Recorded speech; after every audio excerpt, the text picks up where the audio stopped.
We are coming to you from U.S. Cellular Field, where tonight WGN Sports on the U presents White Sox baseball. It's A.J. Pierzynski, Omar Vizquel, Juan Pierre and the Sox as they get set to butt heads with David.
Chicago White Sox baseball is brought to you by Triple Hops Brewed Miller Lite. Taste greatness. By Illinois Lottery's newest game, Powerball. Wednesday and Saturday jackpots start at $20 million. And by Ford. Drive one, better yet, get to your local Ford store and drive them all, from Focus to Fusion to F-150. There's a Ford for you. Chicago White Sox baseball on WGN TV is sponsored in part by the Illinois Lottery Mega Millions. Tuesday's Mega Millions jackpot is worth $41 million. Today's game is available in Spanish on your SAP audio setting provided by WRTO La Tremenda, Chicago's Spanish language sports leader. It's a little overcast today. The rains of yesterday and last night are gone. It is the finale of what has been at times a very good season, at times a very disappointing season, but overall a season that will see the Sox winning in the high 80s. Unfortunately, this year it was not enough as Paul Konerko takes the field by himself to a standing ovation from the crowd. And a beautiful moment here at U.S. Cellular Field. Nobody really knows what the future will hold for Paul, but they do know that he'll be forever in the hearts of every Chicago White Sox fan. And that's a wonderful honor as the captain comes out and he's waving to the rest of the guys to get out here. Let's start this thing.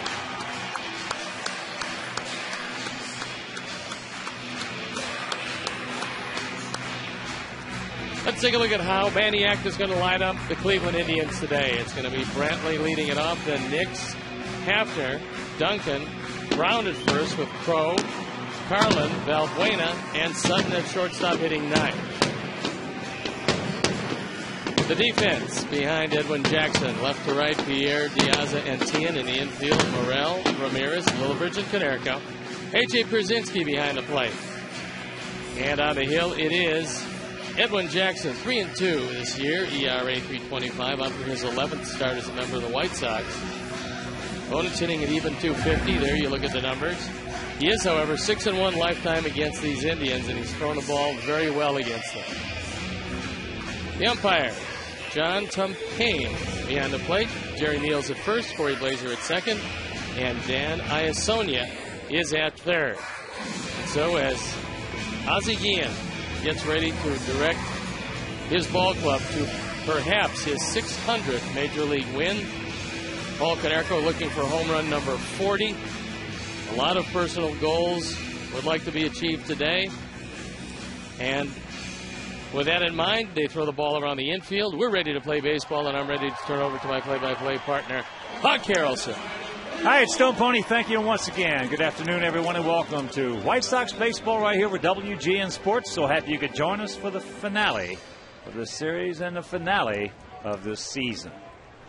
Sox come in, as we mentioned, 87-74, 13 games over. We have won 8 out of the last 10, so Sox have finished up very nicely after getting that bullpen back to some semblance of good health. But right here, the 26-year-old right-hander Edwin Jackson making his 11th start. Gets set for the first pitch to the center fielder, Michael Brantley. Brantley comes in hitting at .246, 3 homers. He's driven in 22, and he takes first pitch strike on the outside corner. 569 and 92.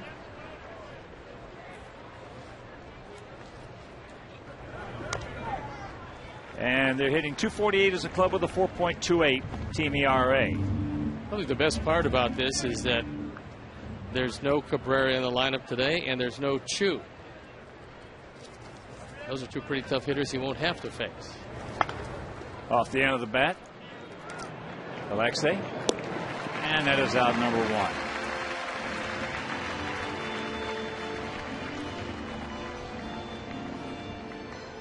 1. Well, we mentioned Cleveland at 69 and 92, Sox at 87 and 74. But in the Central this year, our Sox went 31 and 40 up to this point, while the Tribe went 34 and 37, just 3 games under. So Cleveland has played us extremely hard, as hard as anybody, and they have played and fared better in the Central than we did. Well, Detroit was 38 and 34 in the Central.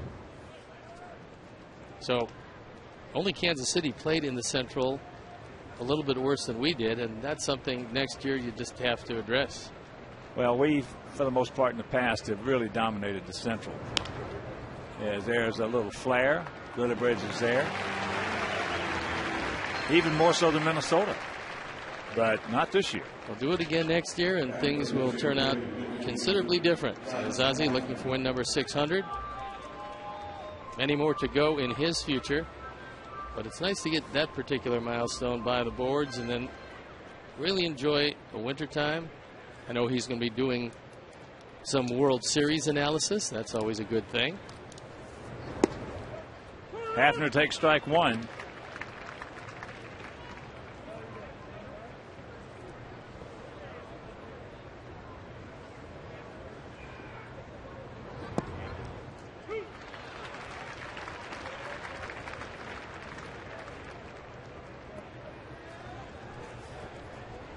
Well, if he can get 600 a day for his first 7 years, that would be an average of right at 89 wins a year. That's pretty strong.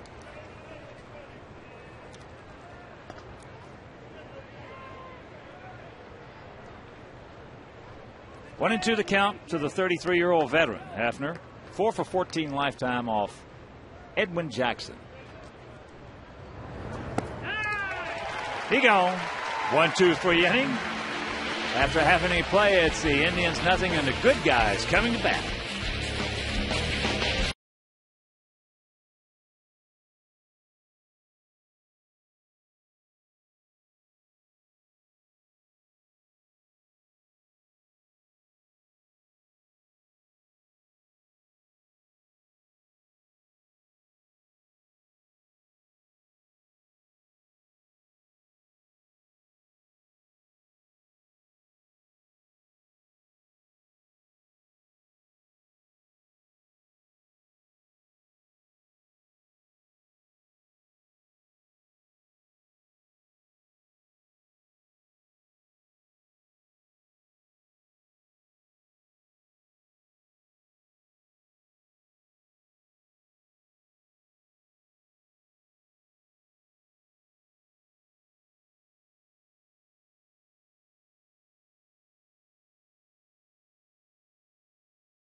Then Ramirez, the captain, Paul Konerko, Pierzynski, Viciedo, Tien, Morel, Diaza, and Lillibridge. The defense, left to right, Duncan, Brantley, and Crow. In the infield, Nick, Sutton, Valbuena, and Brown. Carlin behind the plate, and Justin Germano is on the hill. He's 0-2 this year, been used out of the bullpen. His ERA is pretty special at 2.16. Spent last year in Japan, came over, went to extended spring training, and here he is. And before we show you today's Dodge picks to click, you at home select yours, as Juan Pierre will lead it off.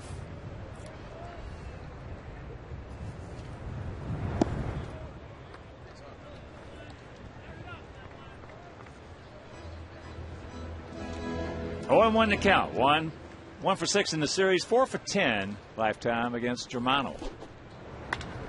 That's a good way to start it. Good speed aboard. Juan with 67 stolen bases. That fastball out of way, and we've seen Juan do this a whole lot this year. Just reach out, dump it right in front of the left fielder, in this case Shelley Duncan.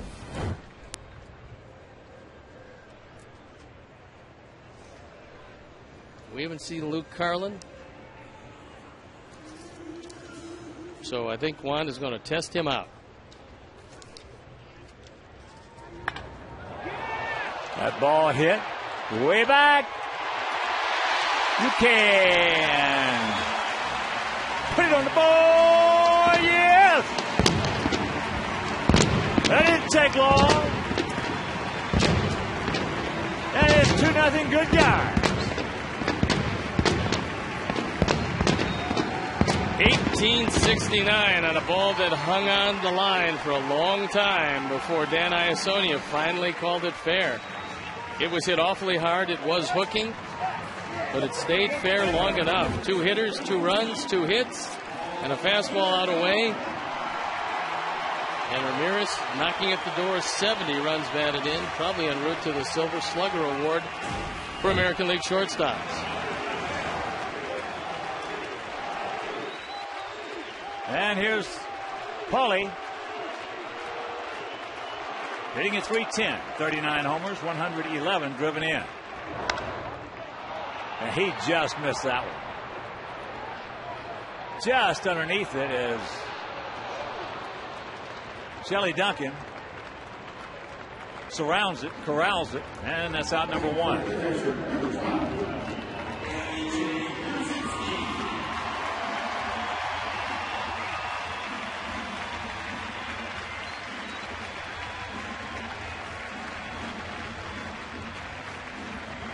And here's AJ.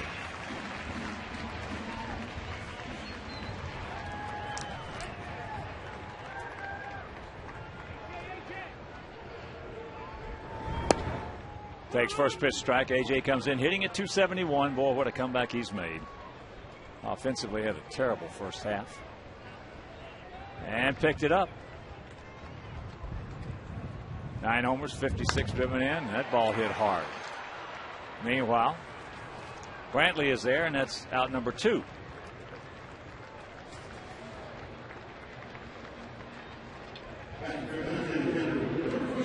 AJ in his last 35 games hitting at .370. So here's the tank. Viciedo hitting at .310, 5 homers. He's driven in 13. And lately, he's been spraying the ball all around the field, showing you line-to-line power.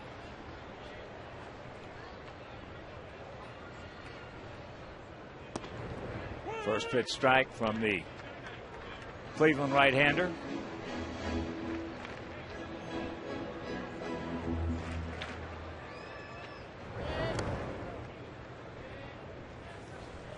A ball to strike to our 21-year-old. He's got a chance to be a monster at that plate. He's 4 for 6 in this series with a homer. And right now, let's check out our Dodge picks to click. DiMangio, our Hall of Fame director and the crew, went with Diaza. Stone Pony's going with Viciedo. And Pat Kenny and Taylor Wilson, 2 of our interns here who've done such a terrific job this year. We've really enjoyed them. We're going to go with Juan Pierre. And For more information on the entire vehicle lineup, log on to Dodge.com. And that'll do it. With the single by Pierre, the 2-run homer by Alexi, it is 2-0 White Sox.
Shelly Duncan takes Lauren away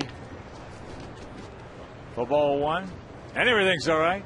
Bobby's in the house. Bobby Bertucci with a bag of goodies. Always got a bag of goodies with him. Well, that goes without saying. But on a beautiful day, the finale, the swan song, Bobby, it's been a great year. And thank you and everybody for all of your help. It was great. You got to give me one of those shirts there, Bertucci. Okay, buddy. Oh, are you kidding? Is it free? Well, of course. Well, you know, Stoney's motto, if you paid for it, it costs too much. And price is no object as long as you're paying. So there's the leadoff walk. And it'll bring up Jordan Brown, the first baseman. Lifetime minor league 300 hitter. Doesn't have a whole lot of power, but makes good contact.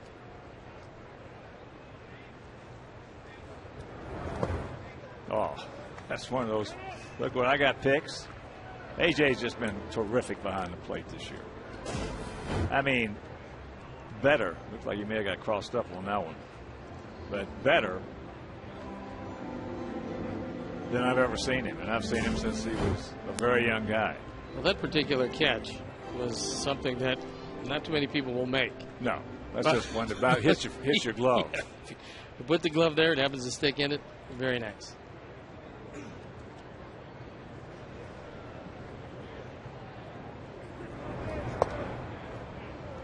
And home plate jumping around on him. 2-0 the count.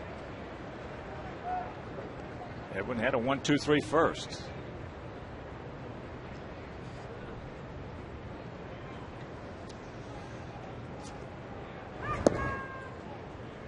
And the count 3-0.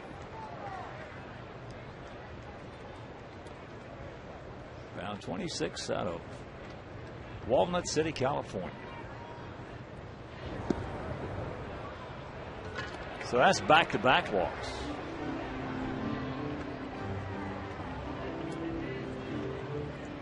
And that'll bring up Trevor Crow.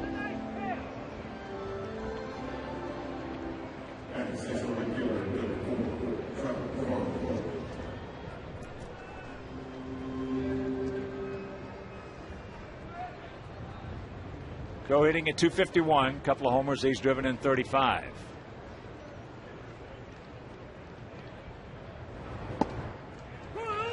And there's a Bronx cheer that goes up for strike one. Crow, former #1 draft choice of these Indians, trying to establish the fact that he can be a productive major leaguer. He's going to be in that derby for one starting spot in the outfield next year. Look at the pick by Paulie. And it went right where he should be and can't make the play. So the run is going to score.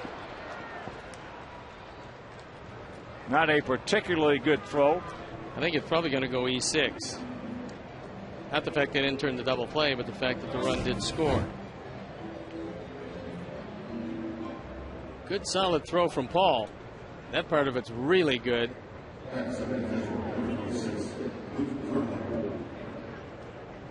And we'll take a look at where that throw was. On the left side of the bag. And low. To see how it scored. Yeah, it's not a real good throw. Give me 6.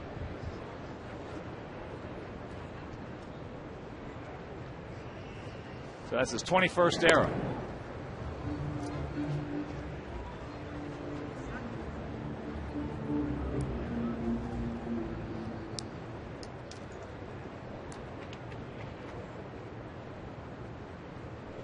And Carlin.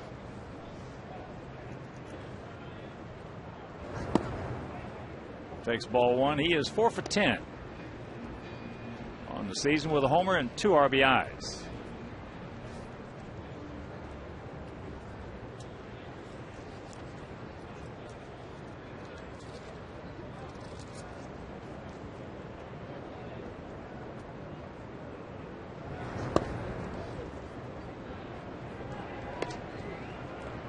And home plate definitely all over the place right now for Edwin Jackson.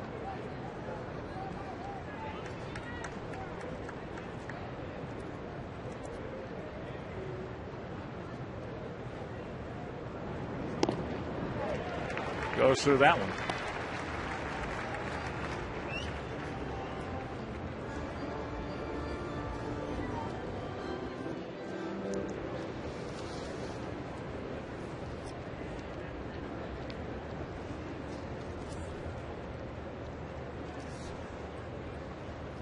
Two runs on 2 hits, 1 error for us. 1 run on no hits, no errors for them. And there goes the runner, and that pitch is fouled away. So 2-2.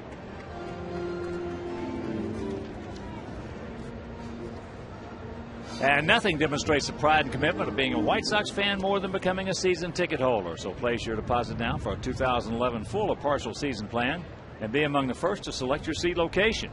Gain access to the best seats available and take advantage of all the benefits of becoming a season ticket holder of the Chicago White Sox. So call 312-674-1000 or visit whitesox.com. Carlin came over from the Pittsburgh Pirates. He's also made some stops in the major leagues with San Diego and Arizona. So as a catcher who does swing the bat from the left side, you'll be given enough opportunities to stick with someone.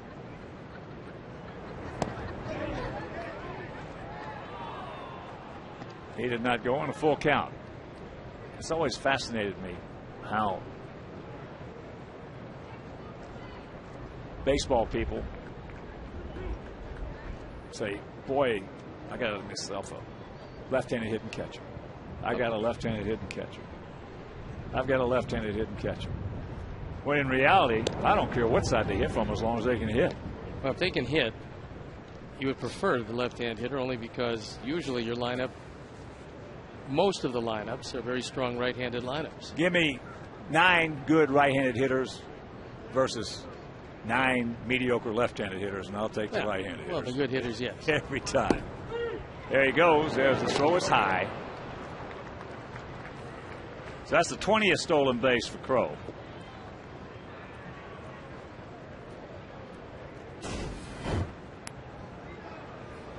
Big leg kick by Edwin. The throw is way high.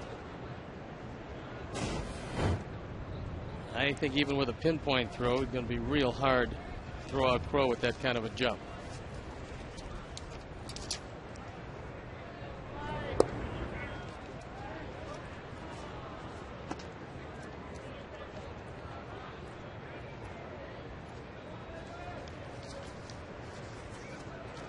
Want to know the count to Valbuena.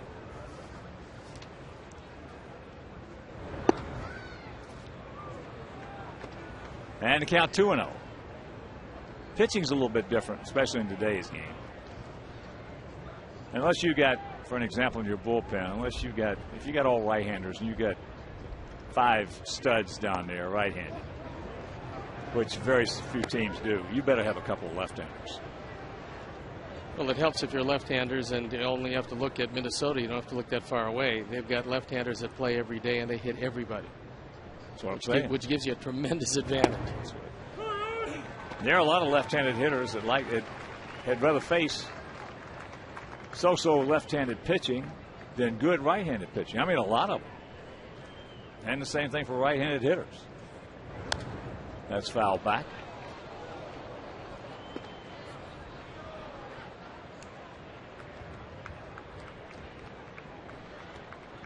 Full count with 2 down.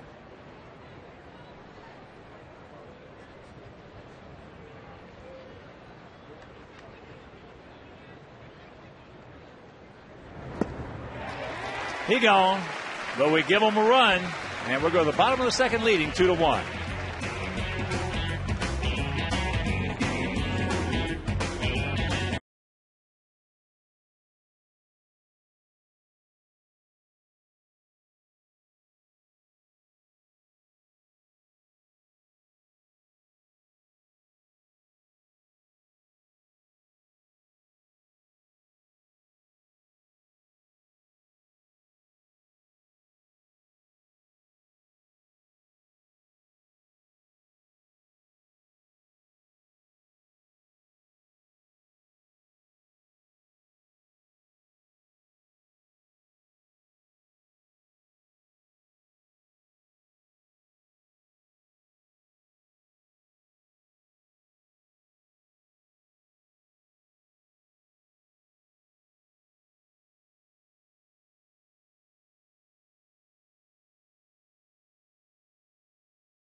Aston Trio Video, our WGN crew here, audio and video guys who work so hard, do such a terrific job. Stone Pony and I are very fortunate to work with 2 crews like this.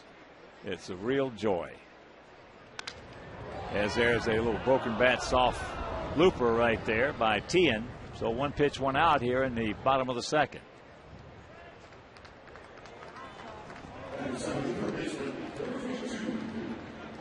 They're going to change that error on Alexei to error on the pitcher, which is a tough call because it was not a good throw. When a man is going to his right and he has to reach back to his left.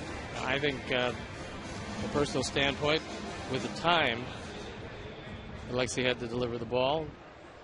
Better throw might have been forthcoming, but they noticed the ball wasn't in the dirt, and that's probably why they changed it. And that and the fact that Bob Rosenberg's coin landed on heads gave it 1. Let Rosie try to catch that one. As that is popped up. Go comes on. Can't make the play.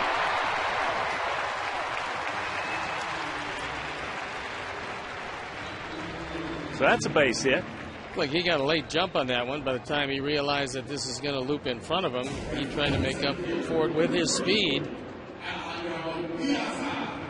It was in the glove briefly, and then he flipped it out.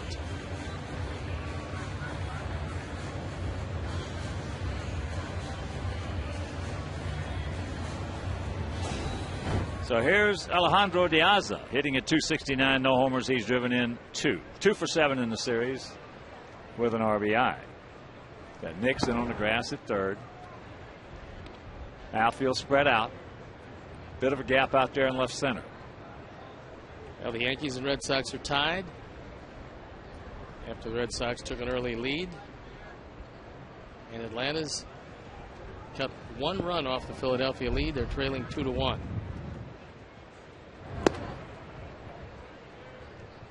Well, some high drama big here. games. Yes, high there drama is. The last day of the season. And that wild card, I love it. That is a new dimension.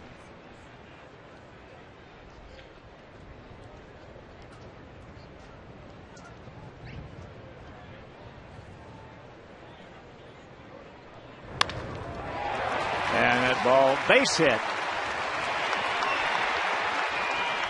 So Morel will move into third. 1 out, runners at the corners.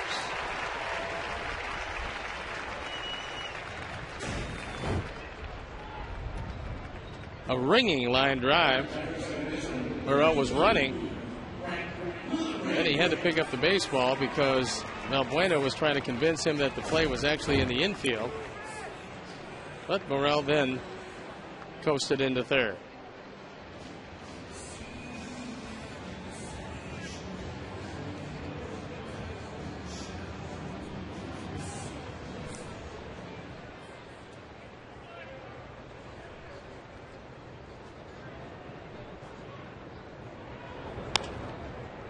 Lillibridge tries to shove that one to the right side, just a little tardy. Been hitting it .234, a couple of homers, 16 RBIs. Next time we see these Indians in a game that counts, it's going to be opening day next year in Cleveland on April 1st.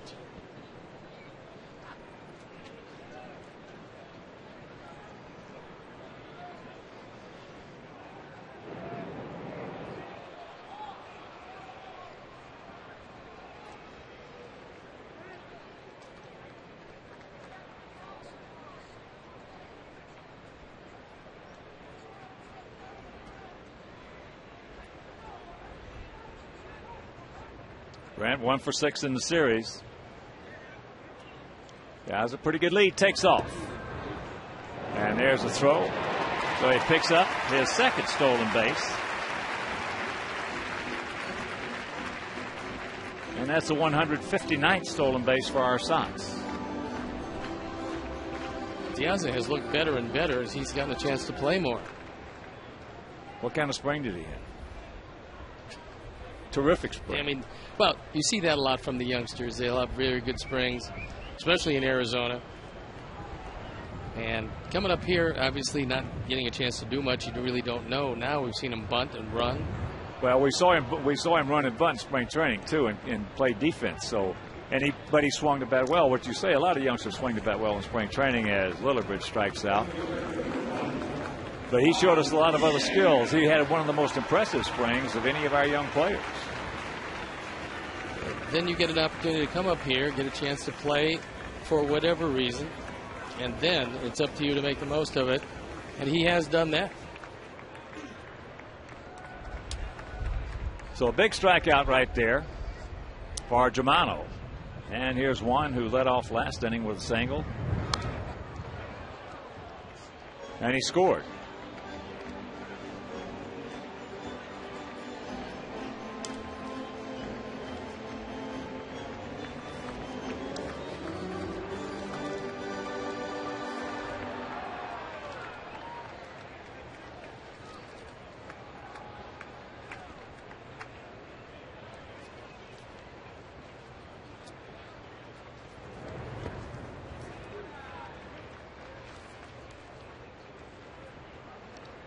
Brent's had a tough series.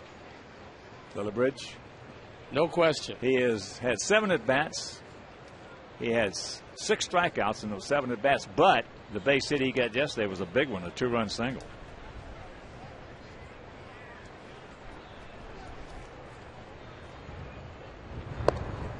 Especially coming when it did, which was in the 4th inning of a game that was destined to only go 6. That's a big 2-run single.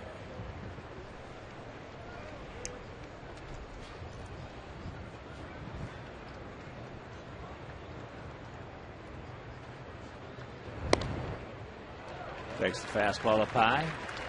And the count 3-1. Come on, Juan. Right man, right time, right place, right now.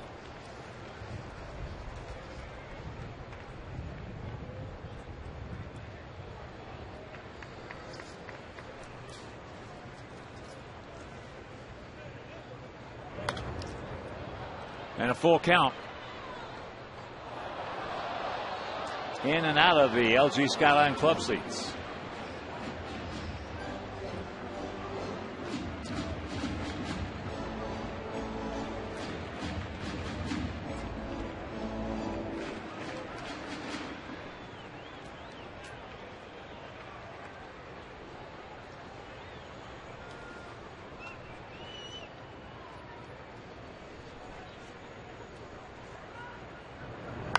And there's a base hit.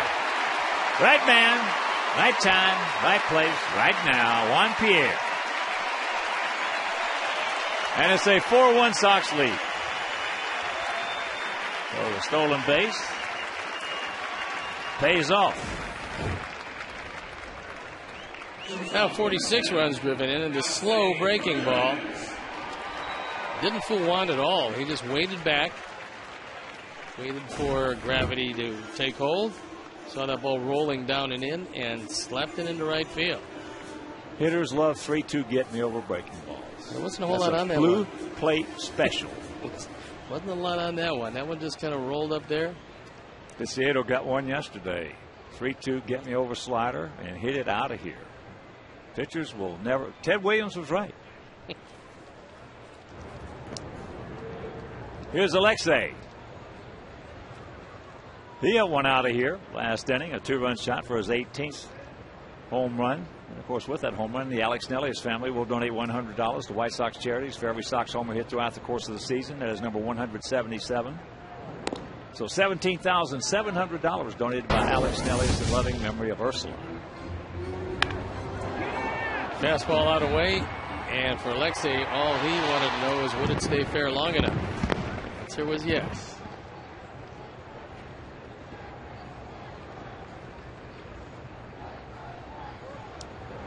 There's one, and that ball hit. Yeah, it's not going to be caught. Right off the State Farm sign. So here comes Pierre. He's going to score on the double by Alexei, and it is 5-1. Well, that's RBI number 70. If you come in close to a round number, you'd like to get to that round number, the 2-run homer. Now the RBI double. So 50% of the cycle accomplished in 2 innings, along with 3 runs batted in for Alexei.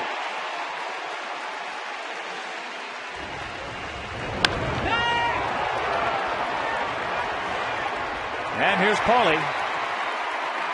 Paulie just missed hitting one out of here last inning. Got under it. Took Duncan back deep into left field.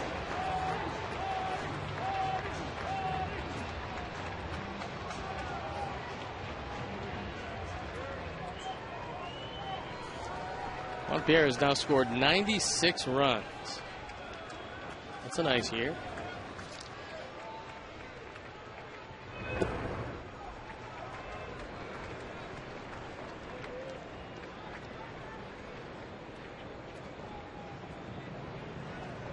Aaron Laffey getting loosened up. This will be a day when we'll see most of the tribe's pensmen.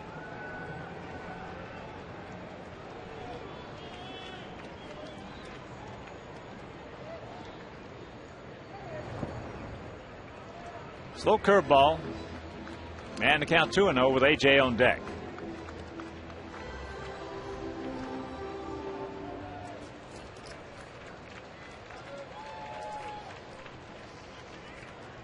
And you can experience a week of living out your baseball fantasies by suiting up and playing among former White Sox greats while being treated like a current Sox player at the White Sox Fantasy Baseball Camp January 11th through 16th at the spring training home of the White Sox in Glendale, Arizona. So for more information, call 312-674-5444 or email us at fantasycamp@chysox.com.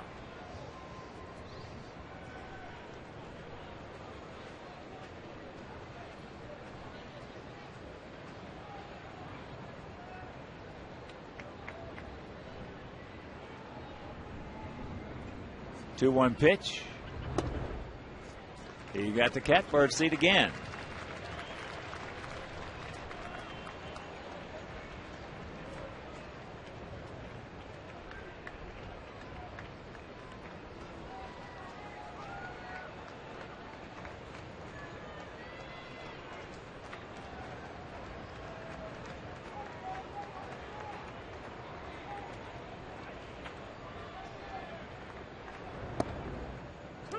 Takes it right there. So a full count.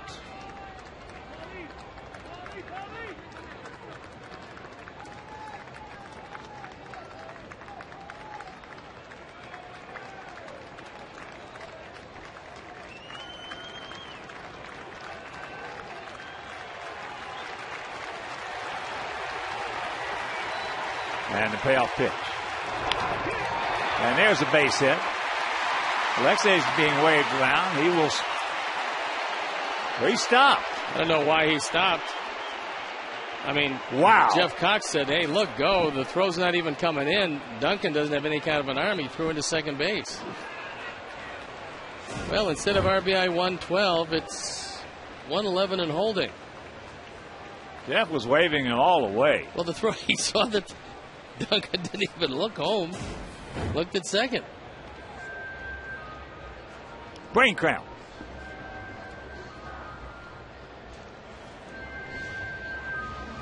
But Alexei this year has played the best baseball he has played since he's been in a White Sox uniform. That's not one of his better plays. Nope. That was not one of his better throws earlier. Well, Belcher out to the mound, and John Tumpain wants to break it up. He does.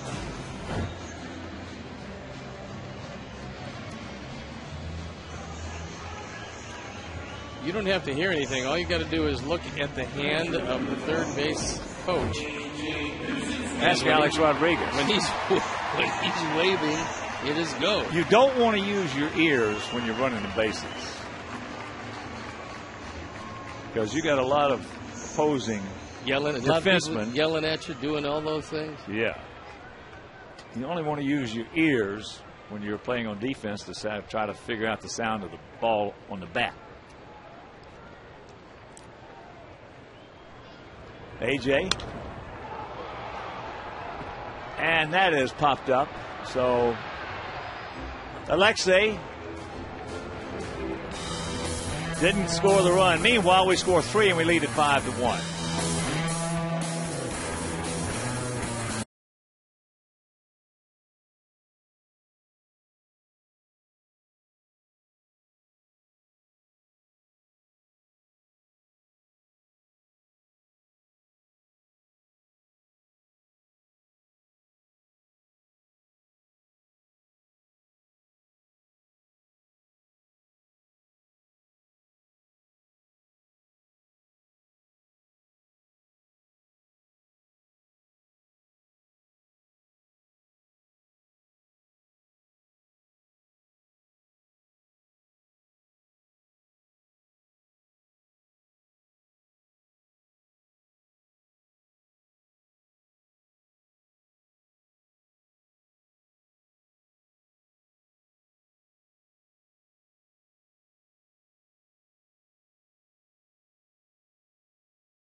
5-1 Sox here in the top of the third inning.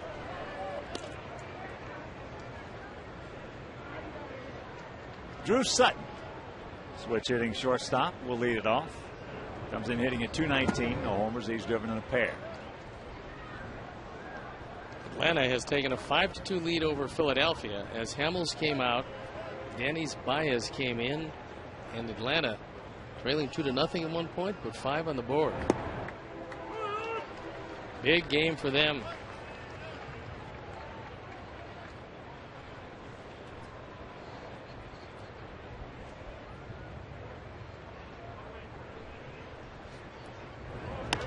And that's out of play left side.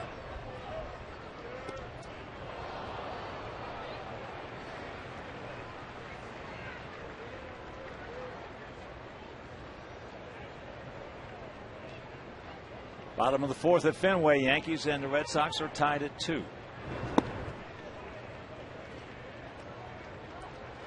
Sutton was acquired from the Cincinnati Reds. Getting an opportunity here today. Michael Brantley in the on-deck circle. And another souvenir. After 2 in Kansas City, Tampa Bay, and the Royals no score.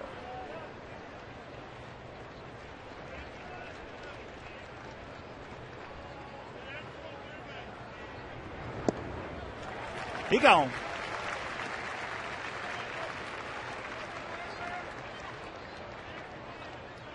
Fourth strikeout for Ed. His third in a row. As he drops that slider, bottom falls out of it. Sutton swings well over the top.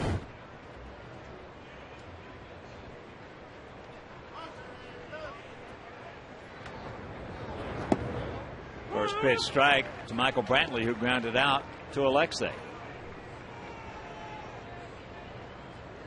Baltimore leading Detroit 2-0 after 4. Trying to finish up 34-22 under Showalter.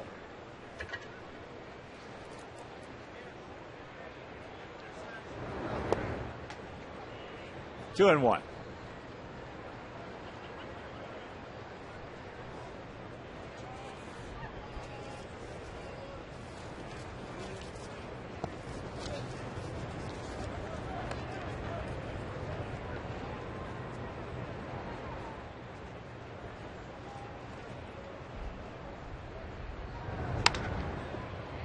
And that's slicing back to Juan Pierre.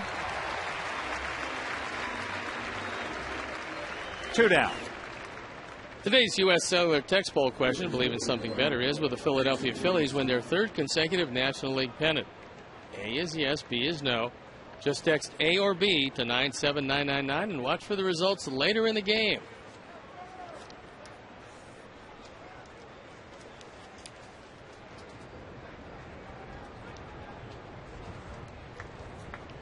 So here's Nix.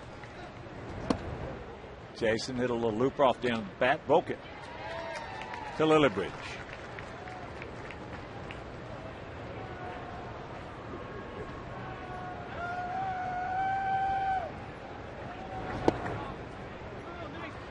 And the count 2-0.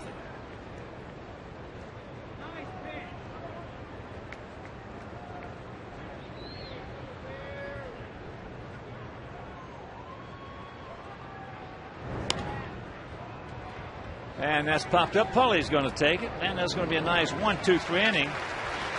He has retired 5 in a row, and he leads it 5-1.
Hear about some of the people who work so hard to try to make your telecast so enjoyable.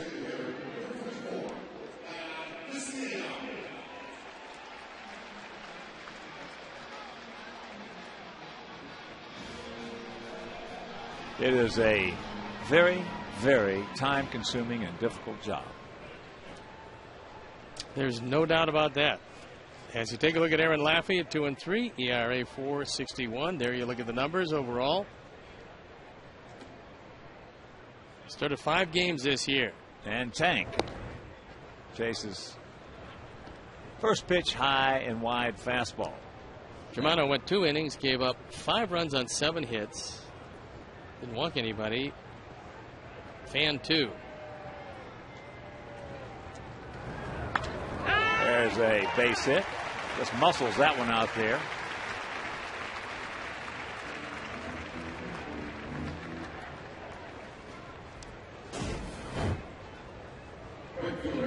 Laffey not overpowering, cannot pitch middle in on the plate. Especially with a fastball. Viciedo just rifles it over the head of Sutton. No promising start here to the 3rd.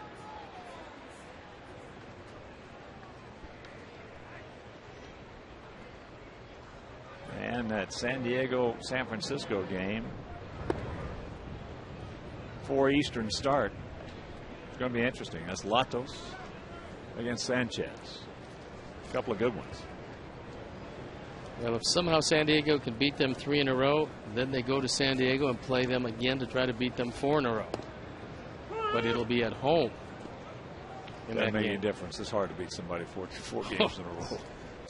I don't care. You could be playing at O'Hare.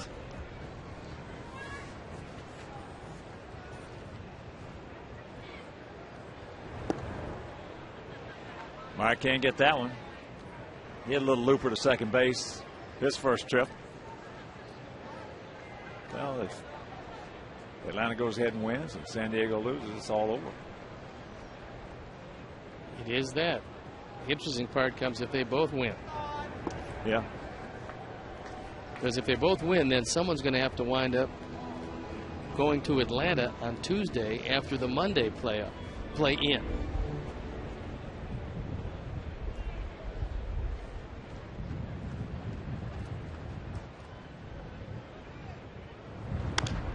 Right back to Laffey. Takes his time, makes a good throw. They got a bad throw right there. Wow, by Sutton. Had all day and threw it away.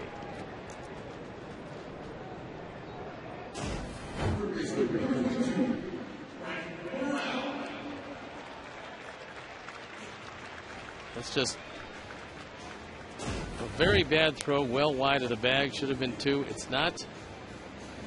So with an extra out this inning, let's see if our boys can take advantage of it.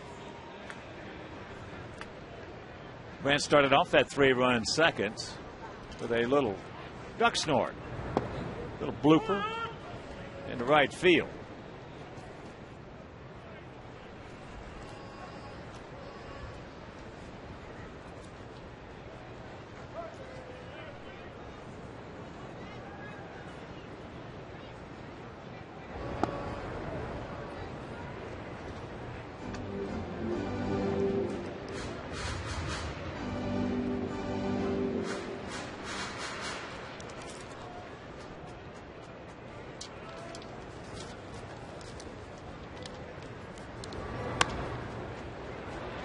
Valbuena with a nice pick, a nice feed, and they can't get him. So 2 out. And while we have a moment, I want to send out my sincere regrets, wishes, and condolences to the family and friends of a good friend of mine, former teammate. We played together in the minor leagues, Kansas City system, Jerry Leone. Brookline, Massachusetts, passed away. He lost the battle with cancer. He was a terrific guy and a terrific teammate, Jerry Leone.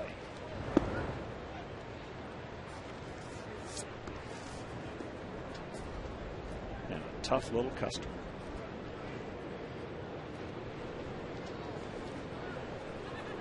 Diaza singled and scored last inning.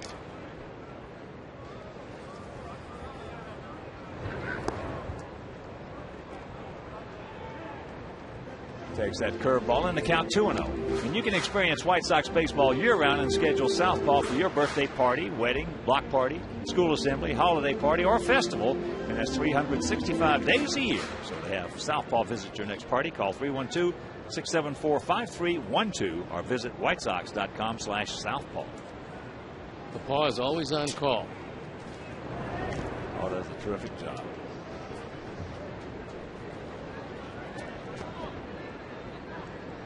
Little grandsons love Southpaw.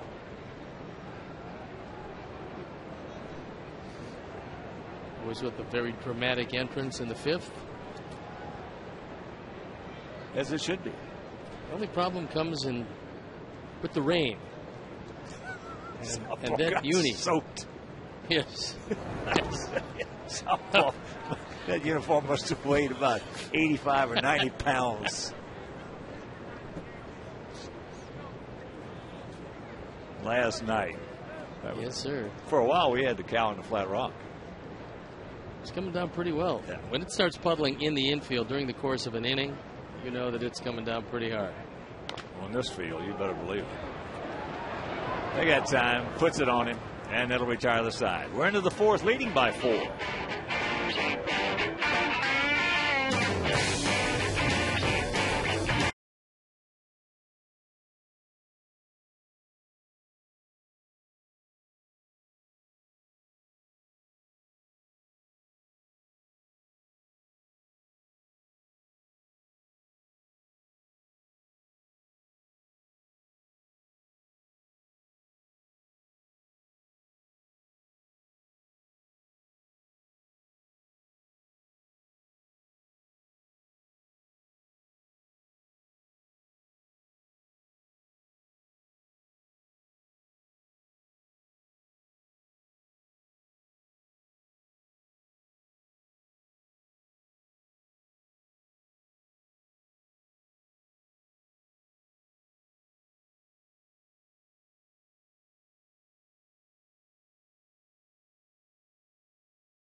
All right, Ozzie giving AJ a chance to get a standing O from the crowd here as Tyler Flowers will move in behind the plate. And AJ, of course, along with Paulie, a free agent after the season.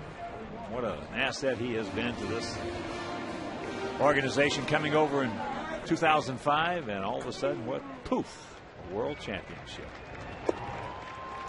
I don't know about the National League, but there's not anybody in the American League behind the plate who puts down better numbers than A.J. Pierzynski.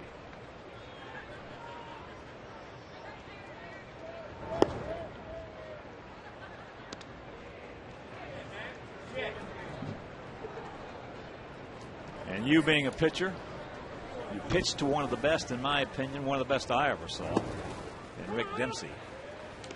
And he was pretty good with those numbers as well. Yeah, the best thing is yes, there are certainly good numbers you put down. I think one of AJ's strengths is the ability to keep a pitcher in rhythm. And he gets a feeling for that. And then makes a nice catch. He doesn't do anything to change that rhythm. If a guy is going along real well, AJ's not going to stop the rhythm to do anything. And if a guy's going along, he's having some trouble, then he'll come out and try to change the rhythm to get him back in the right thought process. That's very valuable. That's the first responsibility of the catcher. And that's responsibility number one. He always has done that. But I'm talking about you get some guys who will keep a guy do that, but also does not put down good numbers, then you got a big problem too. Well, there's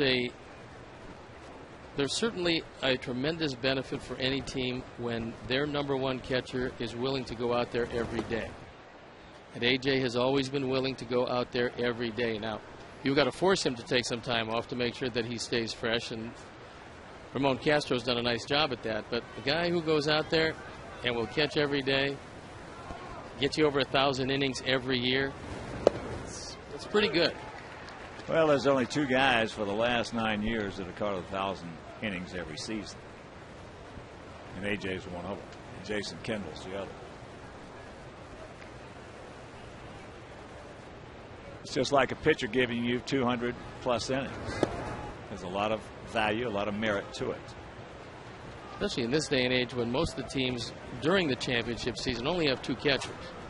So you don't want to see your number one catcher coming out too often or getting hurt in the game because you only have one other one. You might have an emergency guy who can go back there for a few innings at a time here and there.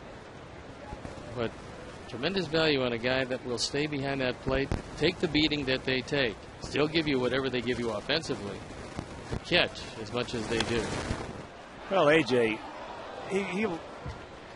there are times he'll drive you up a wall, and he's always been like that. But overall, he's one of those guys that if you play against him, you can't stand him. If you play with him, you love him. So that's one of the highest compliments you can play a baseball player or an athlete.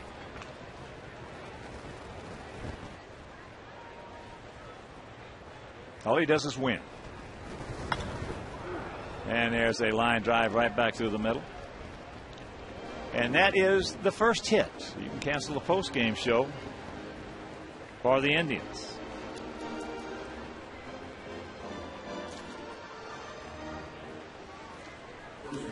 And Sox Fest 2011 hotel packages and weekend passes are on sale right now, only on WhiteSox.com. Sox Fest takes place January 21st, 2nd, and 3rd at the Palmer House Hilton. So visit WhiteSox.com for more information.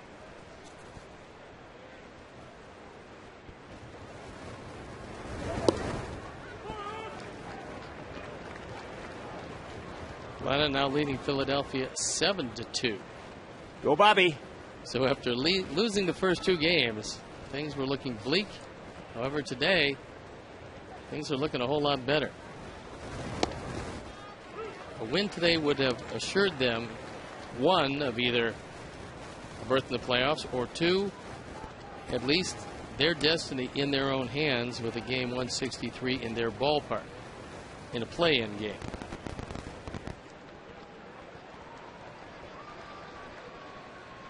Short lead by Duncan. And that's out of play. Jordan Brown walked back in the second inning. I don't think there's a whole lot of people in this game, Hawk, that have been around a long time that want to see Bobby take off those regular spikes yet. Those spikes that he wears still every day. Out of fashion with most managers, but not with Bobby Cox. Bobby and John Sherholtz, in my lifetime and in my 50-plus years in this game, 51, they have been the #1 tandem of general manager-manager. And they got 14 consecutive divisional titles to prove it. Anybody want to go argue with that? Knock yourself out. You want to go try to tie that one. Knock yourself out.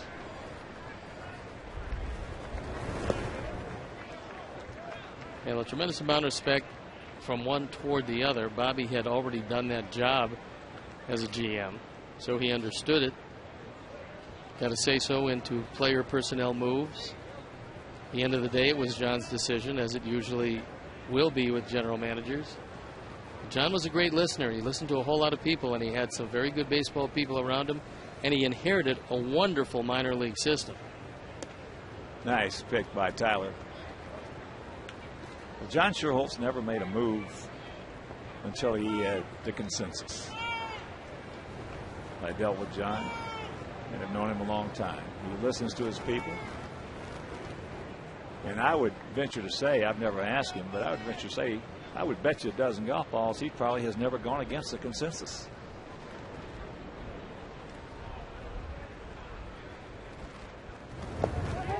Yes, he did. He gone. 2 down.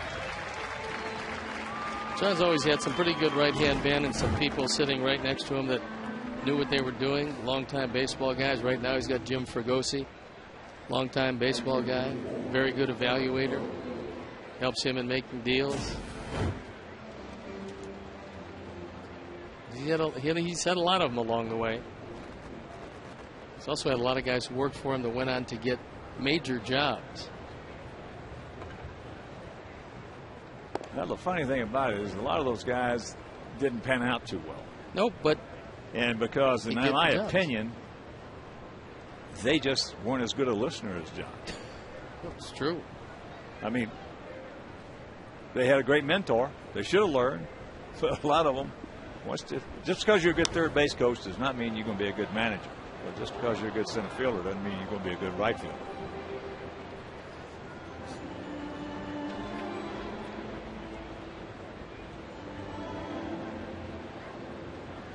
I remember talking with John at the '85 World Series in St. Louis. And he comes up to me and he says, Hawk, he says, would you trade Harold Baines? And I looked him right in the eye and I said, John, I said, I have never seen a player that you couldn't trade. Yes. Make me the right deal. And he said, what would you want for him? So I told him right there. We were standing there having a beer, and I told him 3 guys. And he said, well, I like the deal. I'll make the deal, but I've got to talk with Dick Hauser and my guys first. I'll call you back in the morning. Sure enough, phone rang first thing next morning. Hawk, I can't make the deal. They don't like the deal. That's fouled away. They think it's too much. They like Harold, but there's just too much to give up for him. So that's what he was. Yeah. He thought Harold was just absolutely the best. Well, Harold was a terrific player. He was. But Harold was one of the greatest hitters, clutch hitters in the last 50 years. Talked to a lot of GMs that tell me the same thing about a deal. If I think I'm a better ball club after I make the trade, I make the trade. But he didn't, even though he loved Harold that much. He thought that he listened to Hauser and the coaches. 2 balls, 2 strikes, 2 out. They're in the top of the 4th inning. 5-8-1 for our guys. 1-1-0 for their guys.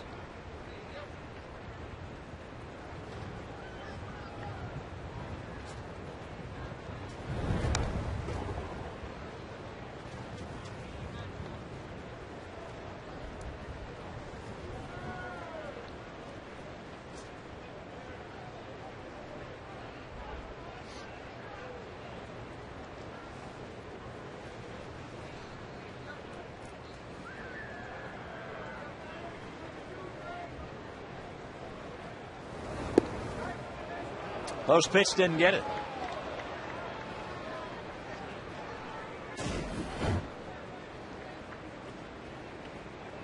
Stayed outside. So a full count to Crow.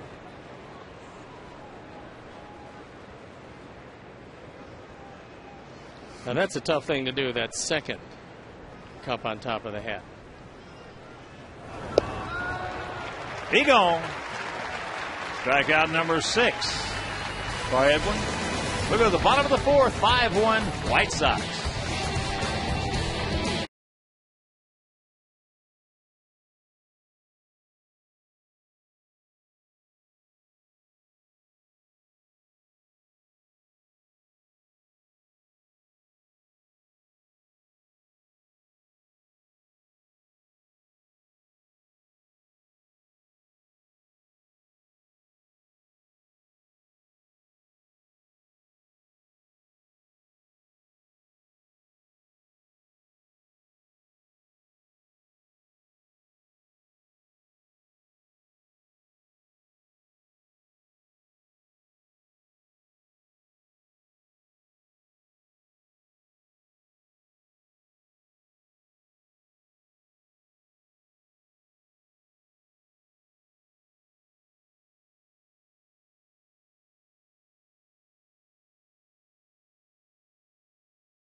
Grosta from Elgin.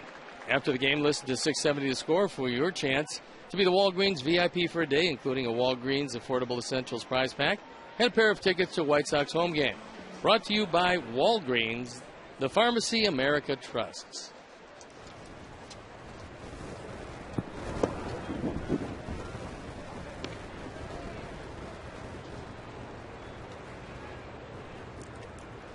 Want to know the counts of Lilliebridge?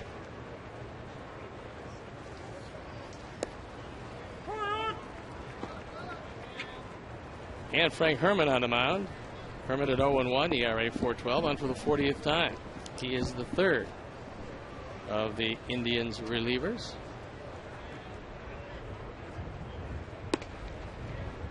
That's inside. And the count 2-1.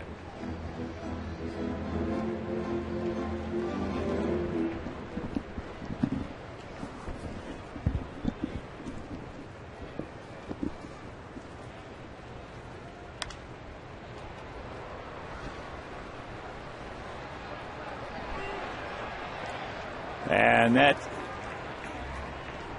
is a 2-2 count. Lilliebridge struck out his first trip. Looked like the wind took that one and pushed it all the way across, because that ball was well into playable territory, and then just at the last instant blew in the seats.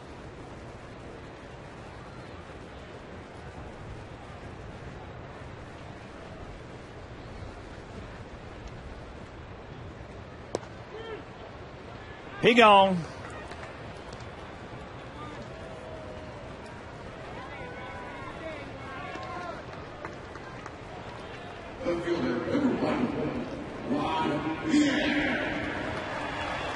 So one out, and here's Juan Pierre.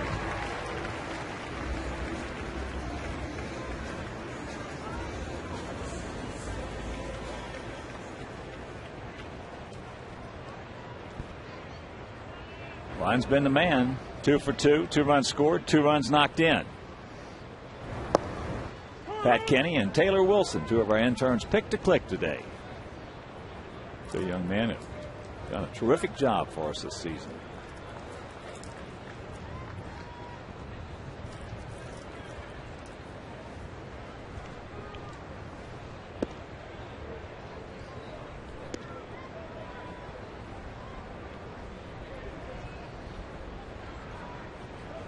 The Red Sox have taken a 4-2 lead over the Yankees in a key game for the Bombers.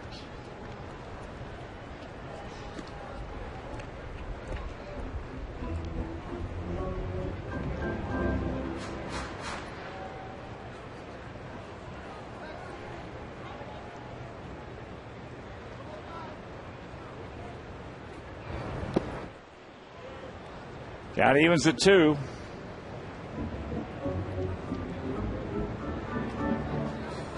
Atlanta hitting in the bottom of the 6th inning, still leading the Phillies 7-2.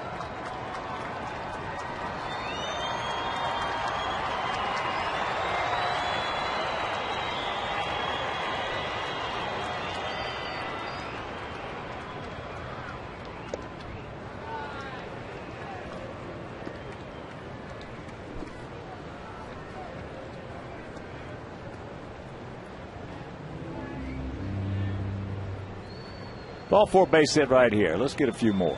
5-8-1 for our guys. 1-1-0 for their guys. Just slaps that one, and that's going to be into the seats for a souvenir.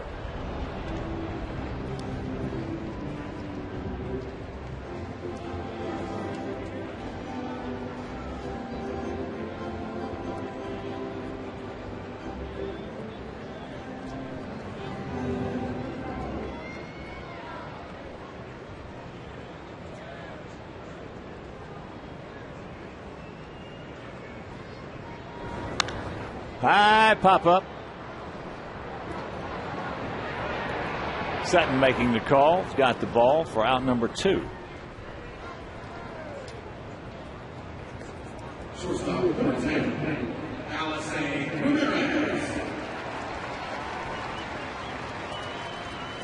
So here's Alexei.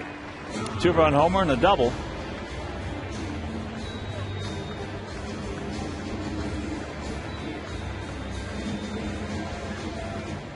Like I say now, 18 homers and 70 knocked in.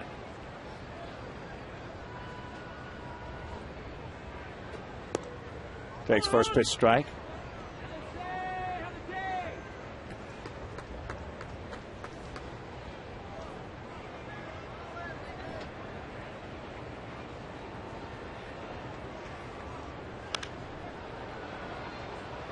And that's popped up.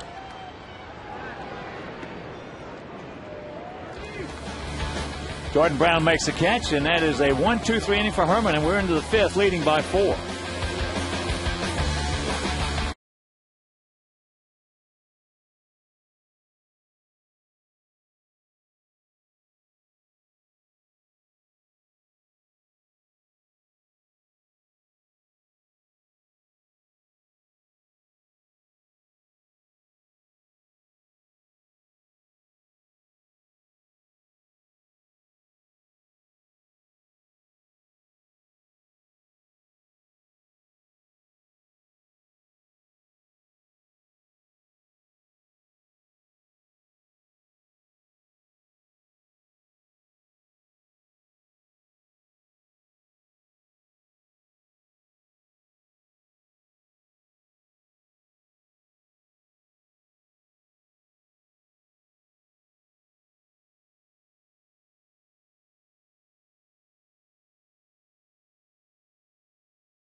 Jackson's given up 1 hit through 4 innings. He faces Luke Carlin, who was a strikeout victim back in the 2nd inning.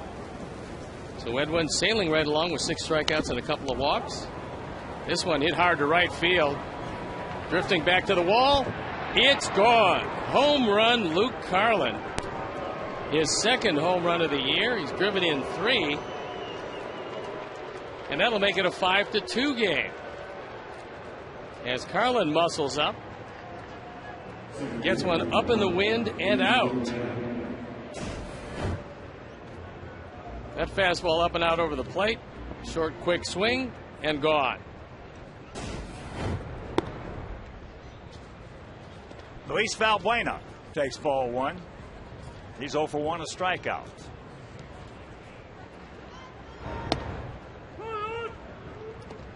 And the count 1-1.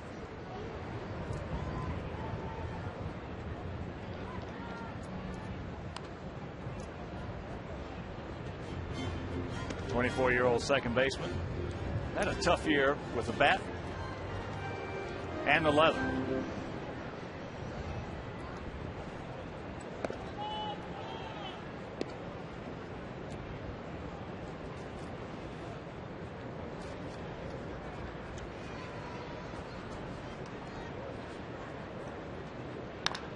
Ball hit one hopper.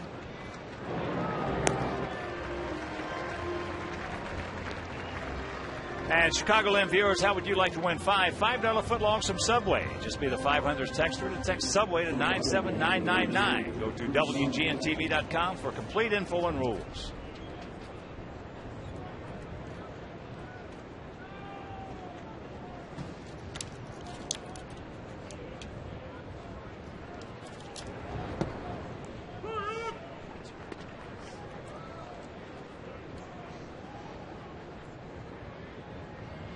Sutton, a strikeout victim, his first trip. That's a can of corn for Alejandro.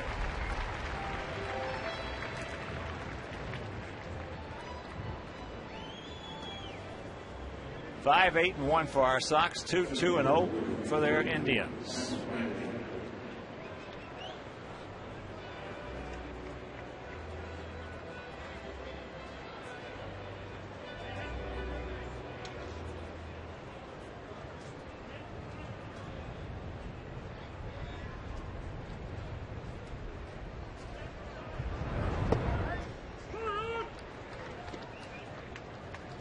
Brantley takes the breaking ball strike. He is grounded to short, and he is lined out to left field.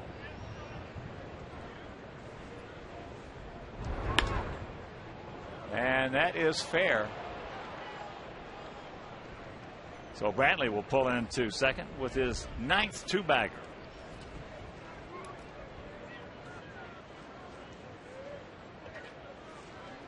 Brantley's hit the ball pretty well this series. And this one looked up and out of the zone. Looked like either an off-speed pitch or a slider that didn't slide. But he took it right down the line.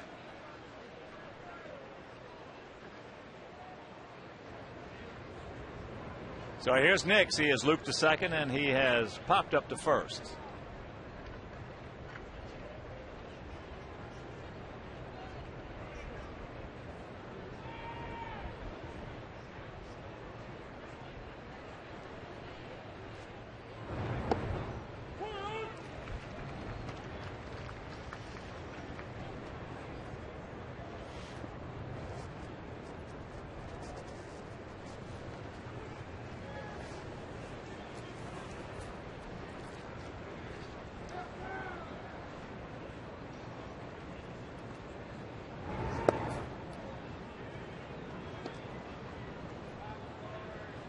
Kansas City is in the top of the 5th with 2 outs. They lead Tampa Bay 2-0.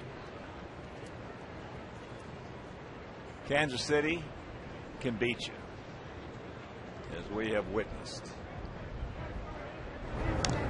Fouls that back. They can just single you and double you to death. Well, they've been probably in the top 3 offensively all year long in the American League. Now, they don't have the big power that you'd associate with a winning team, but as far as making contact, putting the ball in play, they do that with the best of them. 2 out and a 1-2 pitch. And Jason Nix can do that with the best of them as well. Foul the ball off left? Yeah.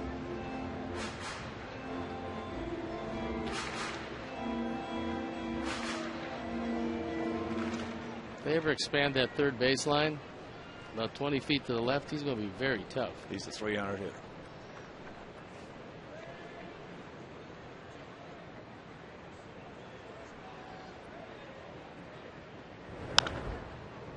And another one.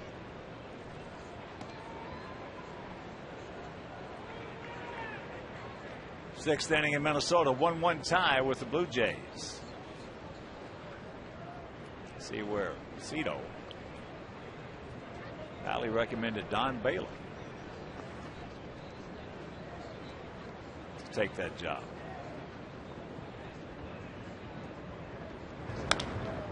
And there's a 2-hopper over the top.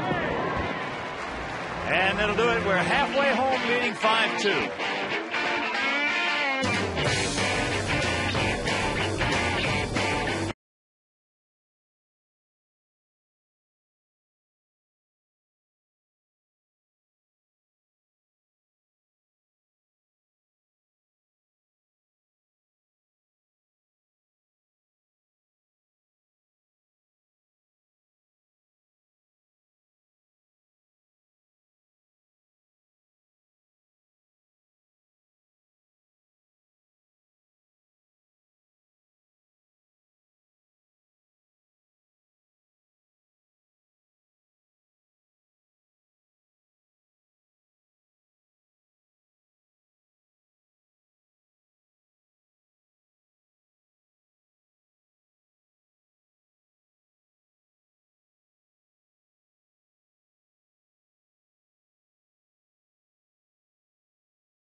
Marco is finishing off one of his best seasons as a White Sox. His batting average, homer, and RBI totals are ranked in the American League's top 10.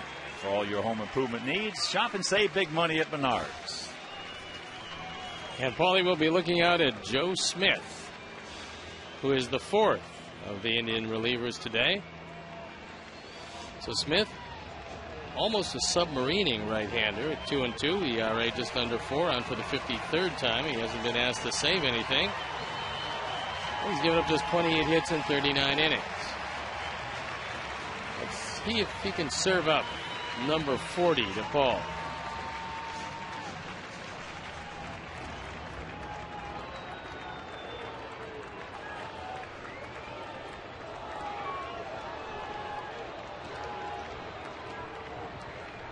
Paulie 1 for 2. He just missed one, his first at bat. Then he singled sharply in the left field in his second at bat.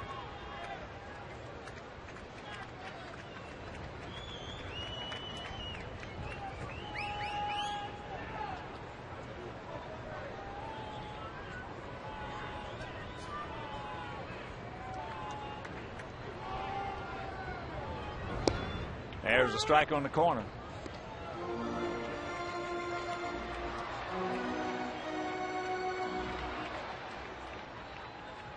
One and one to count to our captain.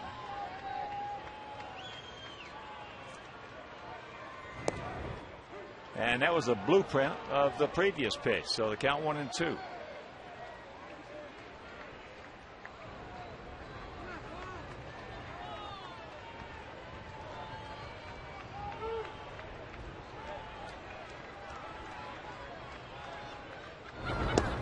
Big sweeper.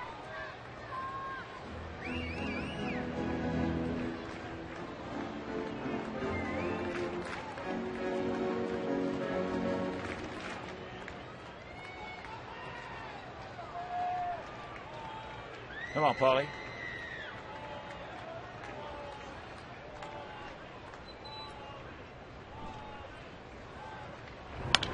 And there's a shot base hit. Well, he hit that one hard enough, just couldn't get any elevation on it. But he's 2 for 3. So Smith got well too much of the plate this time. Put it right on the corner the first 2 strikes. That time it drifted right back over the middle.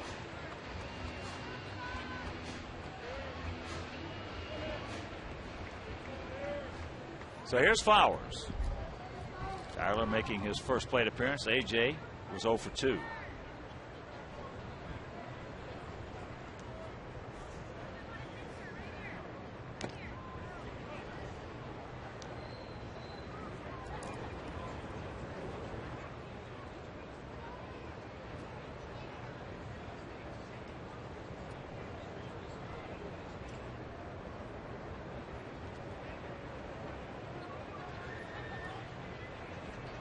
So AJ will wind up with a 270 average, 9 homers, 56 knocked in, and I'll tell you what, that is a tremendous comeback from the way he started.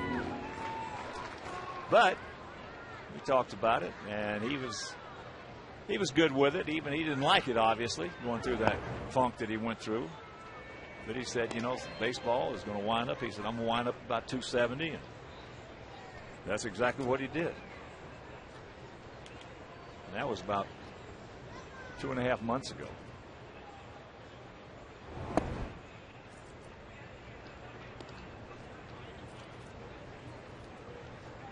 Lifetime 286 hitter. He's yelling over at Paulie to take off. He wants him to steal a bag. You know, he's always trying to stir up something. That's in the center field. That's a can of corn for Brandley.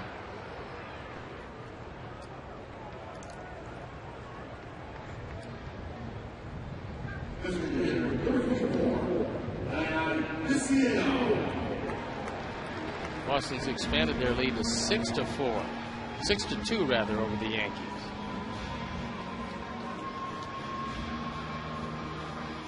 That makes that Tampa Bay Kansas City game even more critical as Tampa still losing 2-0 to the Royals. Ray's been scuffling lately. They have been. Seattle missed that one probably about a foot, maybe a foot and a half. The Tank is 1 for 2 today. Led off the third inning with a single. A little bit low. And the count evens at 1.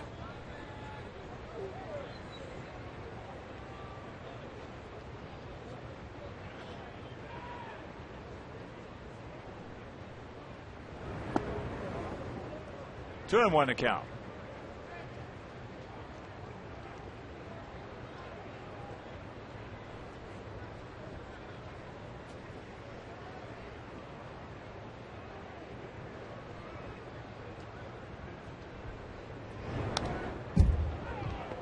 Got away with one there.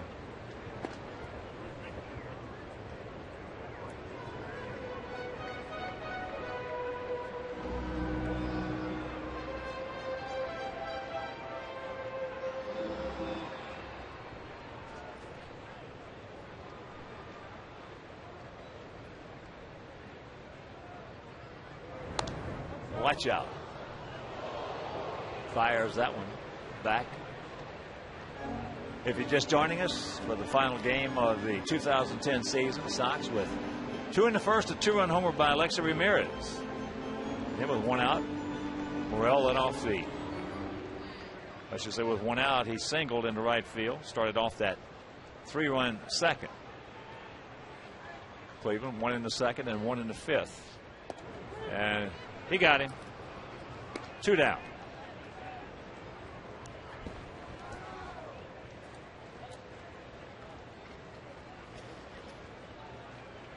Smith has such a good sidearm breaking ball that when he sets you up with that and then throws a fastball, as in the case of Isieta, who just froze him.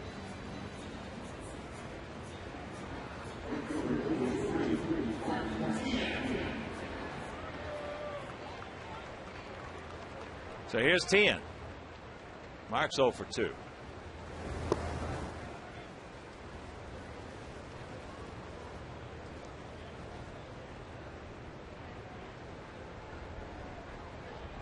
Should hit the ball pretty well against Smith, as this is where most Submariners have their problems.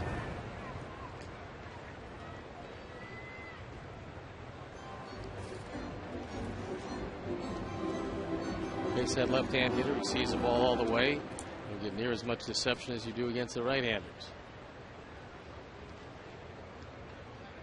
There goes Paulie, and there's a base hit. Well, Paulie's going to make the turn.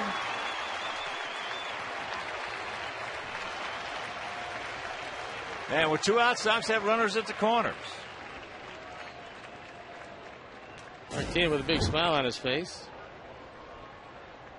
A fastball right down the middle, took it right back over the head of Sutton at shortstop. But Paul was running. They gave him second base. He decided he would take it and coast into third.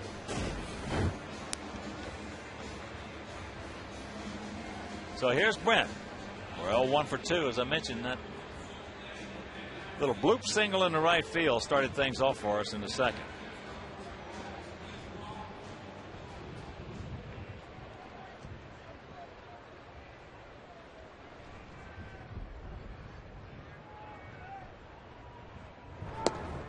Strike on the outside corner.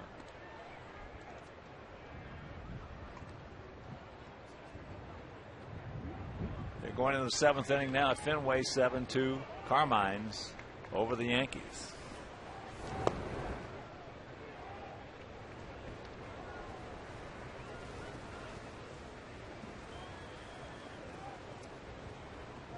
Don't think for a minute the Red Sox are not taking a wonderful amount of pleasure out of this particular series.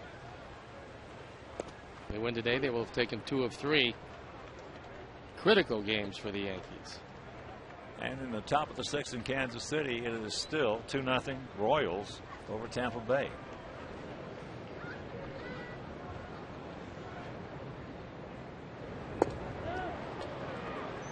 Now check it up, and we will go to the 6th leading by 3.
First pitch to Travis Hafner is solidly hit into right field for the leadoff single. Hafner now 1 for 3.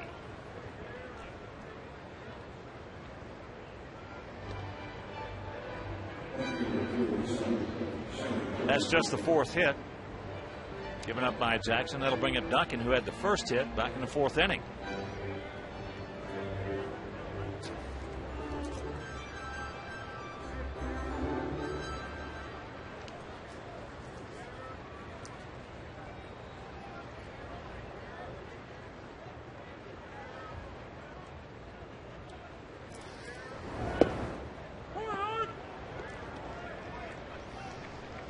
First pitch strike.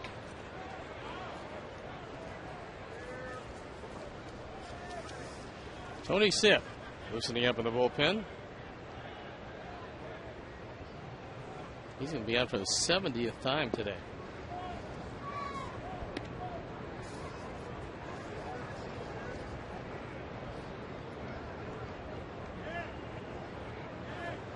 Get the ground ball here, get the double play. Duncan seems to have hit the ball pretty well against us over this year.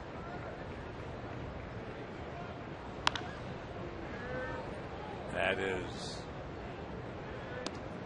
hit hard foul. And you can be a part of the 2011 Sox Fest group wedding at the Palmer House Hilton. Don't miss the chance to renew your vows in front of White Sox team favorites. Couples planning to wed or remarry should contact Martha Jo Black at 312-674-5396 or Sox Experience at ChySox.com.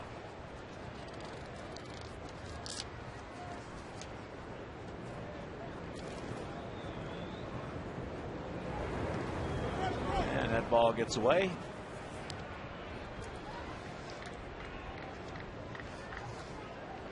So that will be the 7th wild pitch.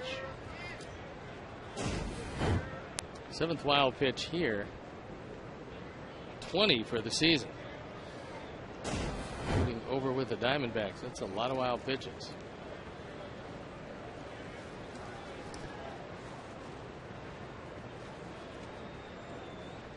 Now let's have a bad base running double play.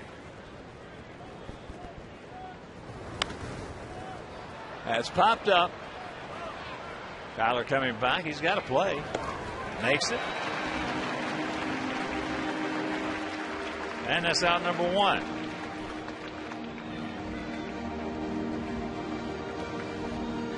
The fans, nothing demonstrates the pride and the commitment of being a White Sox fan more than becoming a season ticket holder.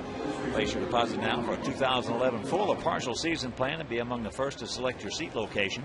You can gain access to the best seats available and take advantage of all the benefits of becoming a White Sox season ticket holder. So call 312-674-1000 or visit whitesox.com.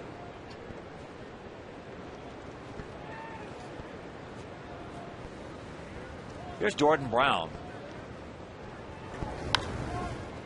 And that's out of play left side. Jordan has walked and struck out. 6 strikeouts thus far for Edwin.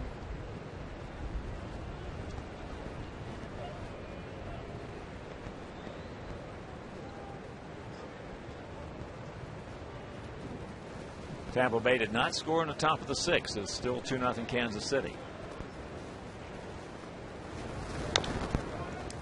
Softly hit. Paulie's got him. 2 outs. Hafner in the 3rd. So it'll bring up Trevor Crowe. And Matt Thornton starts to get loose. So perhaps for Edwin, 6 will be enough today. He'd like to leave it if he is going to leave it with, at the very least, a 3-run lead.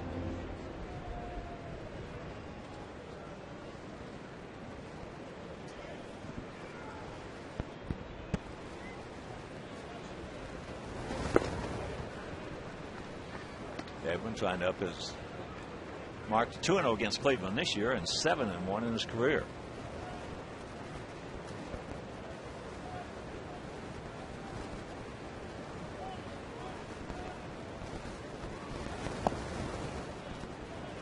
And the count 2-0.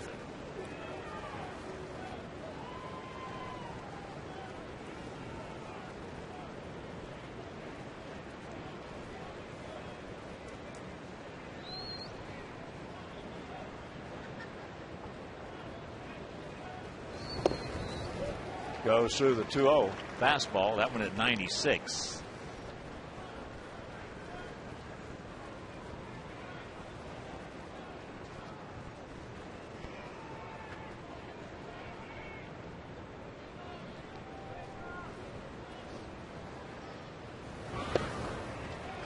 And a blueprint. Put that one at 97. So 2 out, 2-2 the count. Right underneath the hands. Again.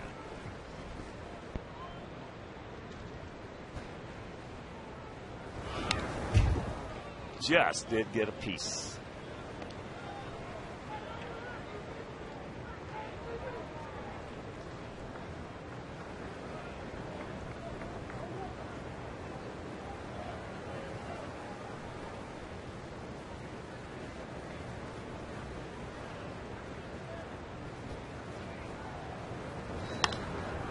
There's a shank, and it's going to fall.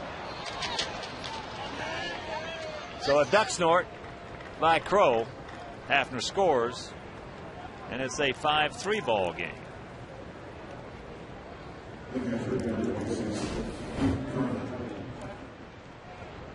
Couldn't get it inside quite enough. And I think that's going to be it. The pitch number 106. Wazzy's already motioned to the pen. That means Matt Thornton's going to come into this one. And the season and the ball game is done for Edwin Jackson, who gets a nice hand, a standing ovation from the crowd. Edwin might have found a home here in Chicago. So we'll step out and be back after these messages.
Is 273 on for the 61st time.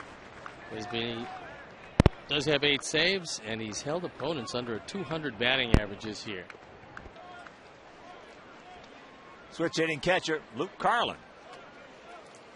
A strikeout and a homer. 5-3 Sox on top. Sox scored 2 in the first, 3 in the second.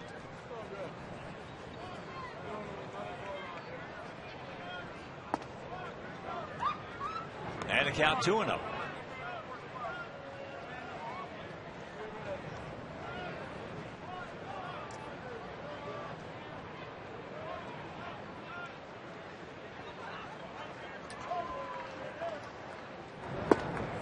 And there's the strike.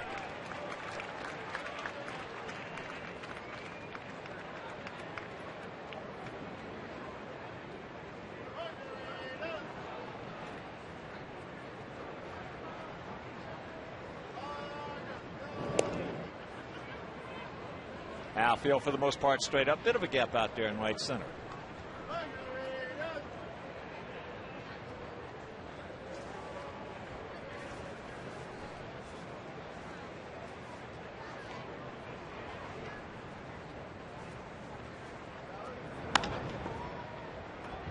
Ate him up right there. And that'll retire the side. They put one on the board. We'll go to the bottom of the sixth, leading by 2.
The jackpot with Powerball contestant. If the White Sox hit a home run here in the 6th inning, Karen will win 100 chances to take home the Powerball jackpot. Wednesday's jackpot is worth 60 million big ones. And some more credits of the people who run the videotape replays. They do a terrific job.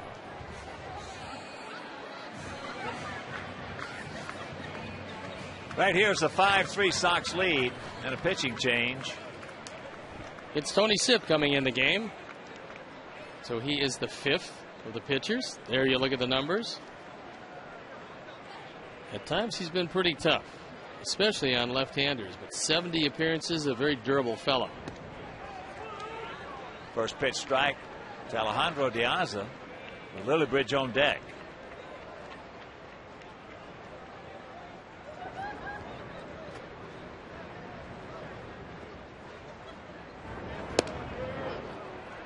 And very quickly the count 0-2. 8-4 Atlanta leading the Phillies. Phillies sitting in the top of the 8th inning.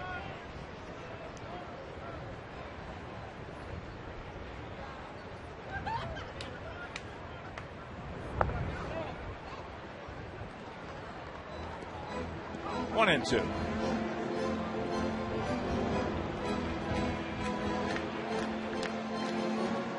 Bottom of the 7th at Fenway Park. 8-2 Red Sox leading the Yankees.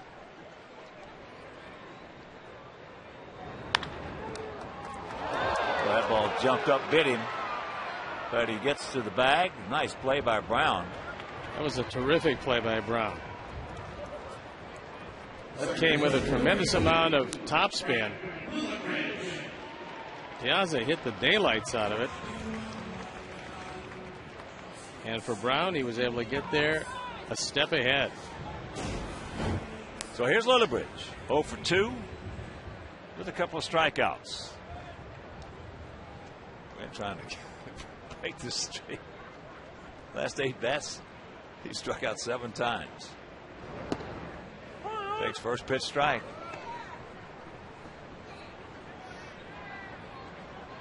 Nothing else, a bunt up the right side would at least make some contact. Anything.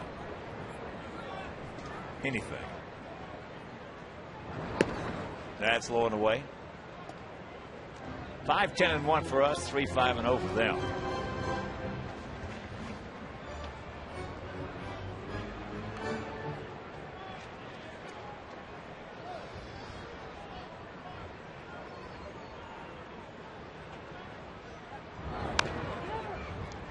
Hughes that one. And that's the last thing you want to do. You've struck out 7 out of the last 8 times. Is go to 1 and 2.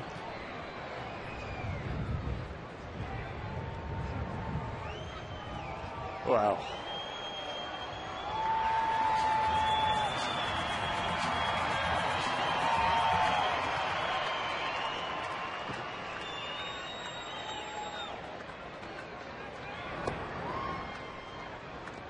Two balls, 2 strikes. Big gap out there in left center. He can find it. Sox trying to pick up their 88th victory of the season and give Ozzie his 600th in his 7 seasons of management. And that's out of play. Sox also trying to pick up their 9th victory in the last 11 games, so they have indeed finished up strong. Tigers on the other side of that page have lost 6 in a row. And they're leading Baltimore 3-2 late in that ball game.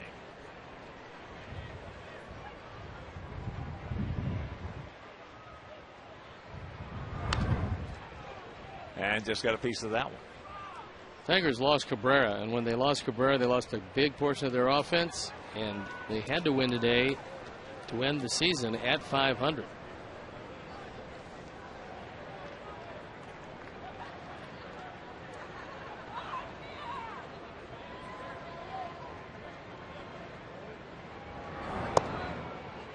Good pitch, didn't get it.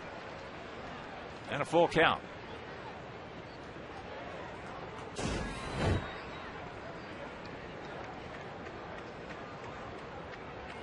You got a break right there.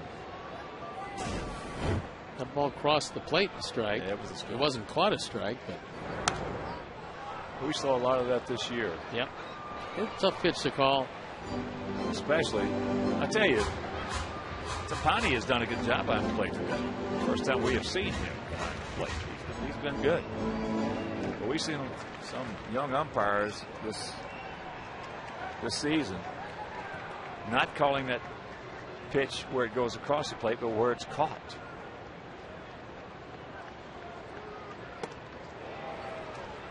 And that is out number 2. Invisible ball for Brent.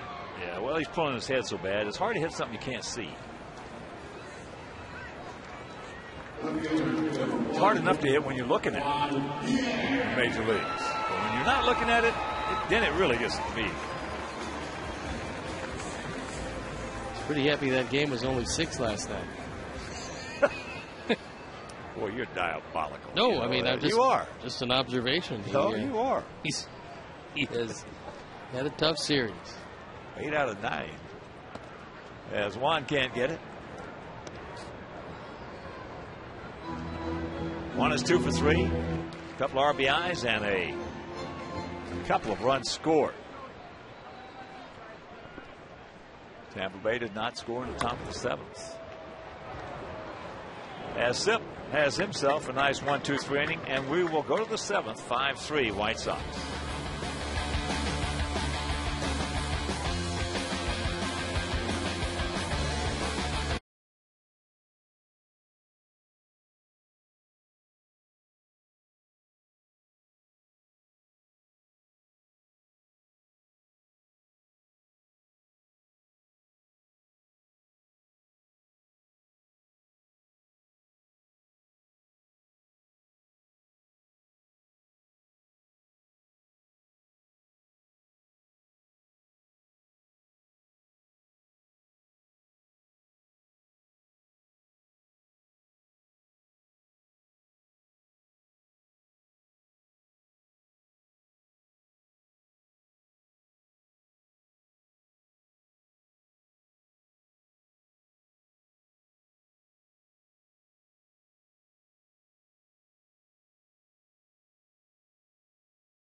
anything you want to know about those players right there.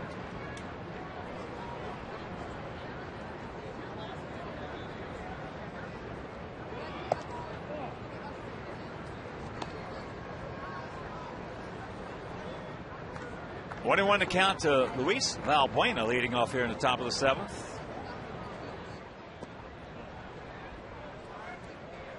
And the count 2-1. Valbuena has struck out and grounded to second.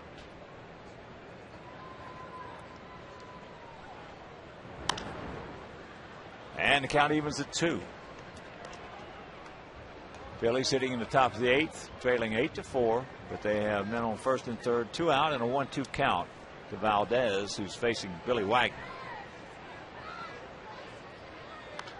And another souvenir.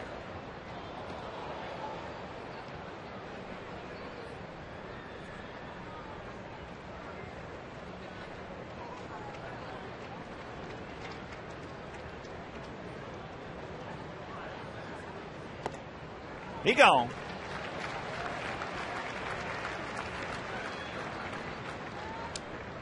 One out. That just reaches back. Throws that very easy 97 by Valbuena. And Paul is going to be taken out of the game to a rousing ovation.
Well, he's had a wonderful career here, and hopefully it will resume next season. Talked to Paulie before the game about it.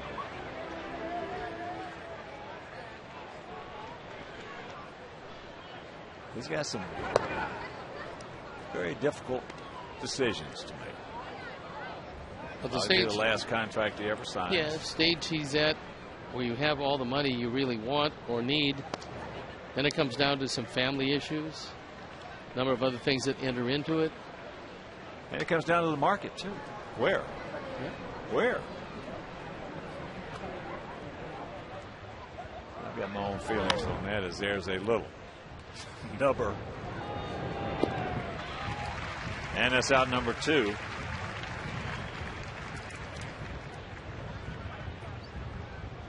So now back to the top of the order with Michael Brantley. Brantley's 1 for 3. Well, I've seen this kid all summer now, and I'll tell you what. He comes in hitting at 246 with just 3 homers and just 22 RBIs and just 9 doubles, just 10 stolen bases.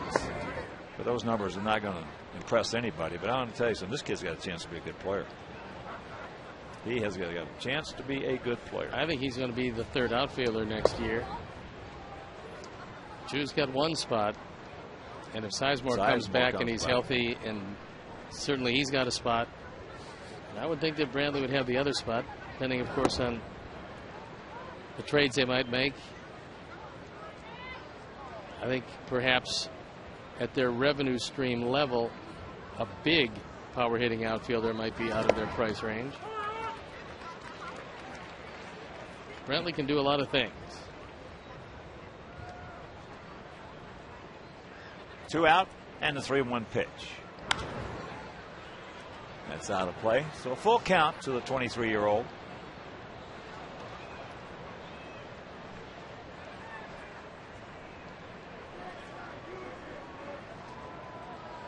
Billy still hitting in the top of the 8th, trailing 8-5 with 2 men on. And he walks him. Didn't want to do that. And that'll break up Jason Nix. Jason Worth, the hitter against Wagner. Whereas last at bat, he hit a home run.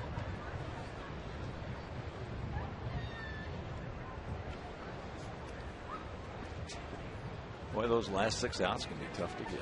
For anybody. Even a guy that's one of the all-time great closers in Billy Wagner. Pretty good lead by Bradley.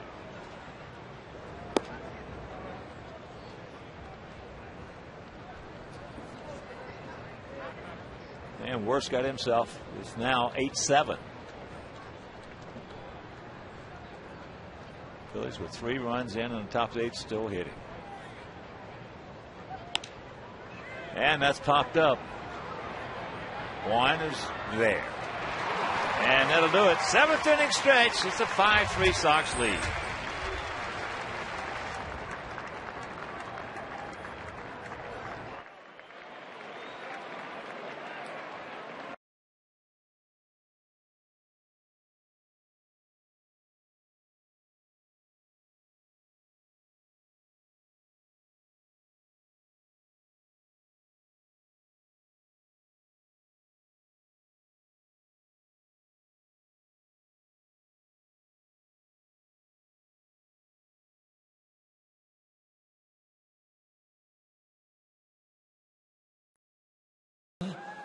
Then that I love, stand beside her and guide her through the night with a light from above.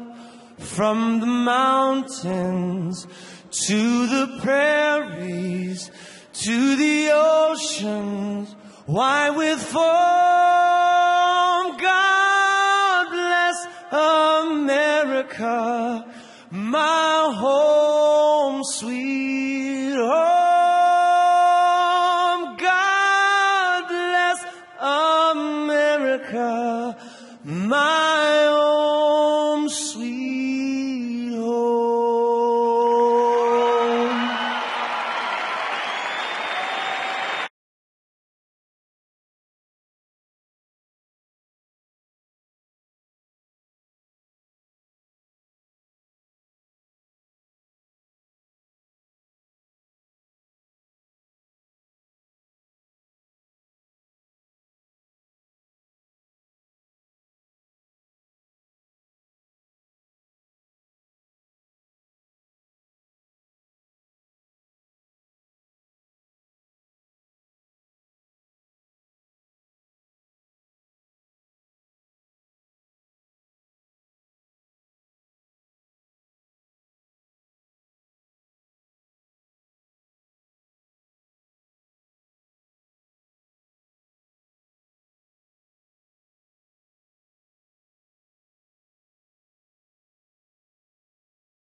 Well, another in a long line of Indian pitchers.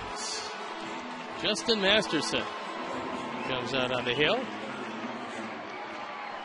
He was used as a starter 29 times this year. They moved him to the bullpen to keep his innings down.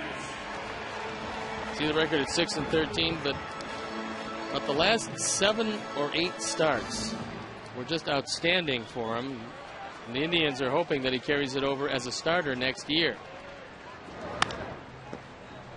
First ball hunting as Alexei. One pitch, 1 out here in the bottom of the 7th inning. Alexei now 2 for 4 with a 2-run homer and a RBI double.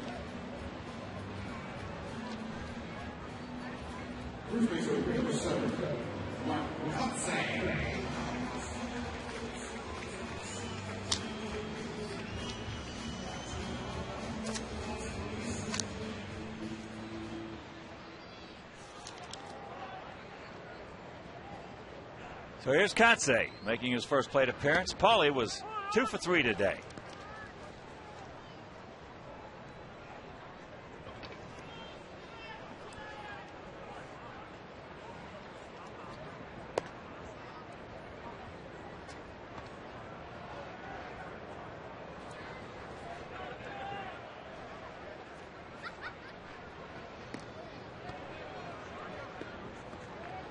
So Paul Konerko will wind up the season at 312, 39 homers, and 111 RBIs. Pretty impressive year. With 30 doubles. And don't forget about that triple. Don't forget about his stolen base work. Well, he didn't get one this year. He was trying.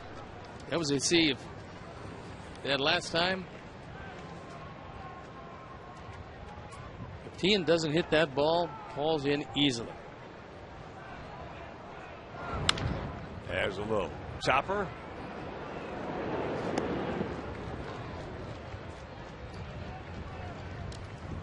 And continuing on with our crew credits, the technical directors.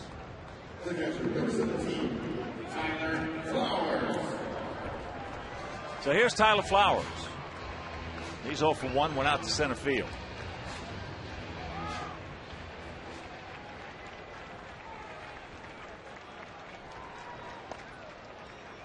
And you can visit the official online shop of the White Sox. You can browse the largest selection of official gear, including the latest apparel, nostalgic memorabilia, and authentic classics for the whole family. Just get your gear from the official source. As there's a base hit, his first hit since being called up from Charlotte. That a boy. Tyler.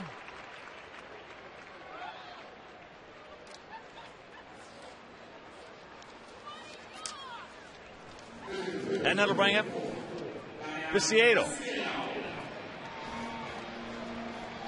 Tank. 1 for 3.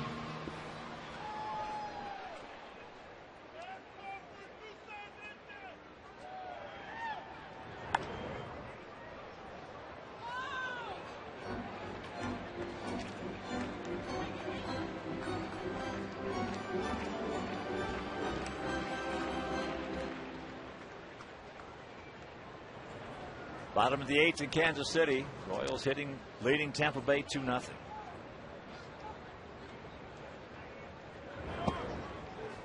And he pulled his head off. Big hack in the count, 0-2.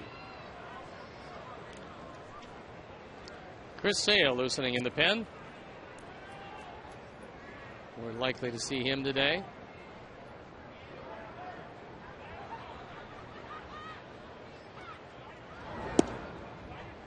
Checks it up.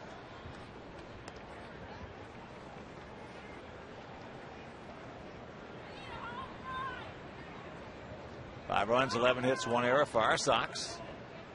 3 runs, 5 hits, no errors for their Tribe.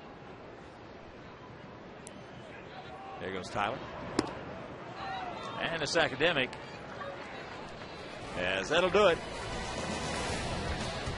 We'll go to the 8th inning leading by 2.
In by logging on to WGNTV.com right now. You can click on the WGN Sports Game Zone banner to connect all the game stats and information while you're watching at home. The WGN Sports Game Zone at WGNTV.com is brought to you by Columbia College of Missouri. On-campus and online classes fit your schedule and your budget. Chris Sale comes on. There you look at the numbers, and they're very impressive numbers. 3 for 3 in saves. The only question that hasn't been answered, and it can't possibly because he hasn't had the chance, is can he start here in the major leagues? Because we pretty much know at this point that he has the intestinal fortitude to do just about everything else along with great stuff. Here's Hafner. Ah, just over the head. Alexei, nice play. All in one motion. Throw a big out.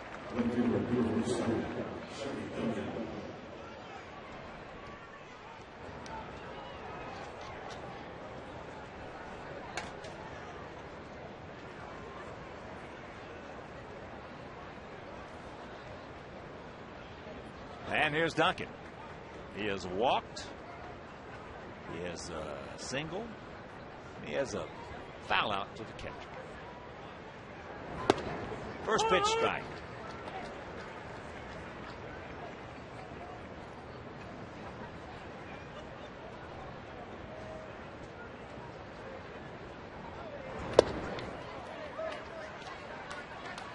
One and one to count.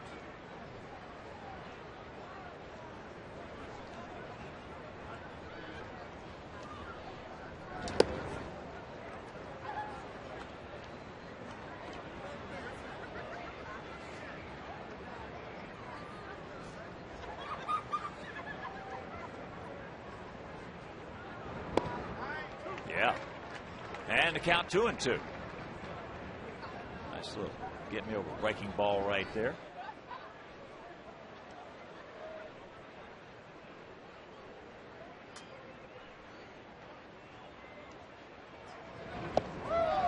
He gone. On today's Toyota Moving Forward, the focus is on Juan Pierre. The Sox speedster came into today's game with 67 stolen bases. That's where he stands at this point. Juan will become the first White Sox player to lead the American League in steals since Louis Aparicio in 1962. Juan Pierre, today's Toyota Moving Forward. What a year he's had for us. I think it's been terrific, and I think it's been surprising defensively. What a year he has had. Jordan Brown takes ball one. Check that. Andy Marte hitting for Jordan Brown, who was 0 for 2 with a walk.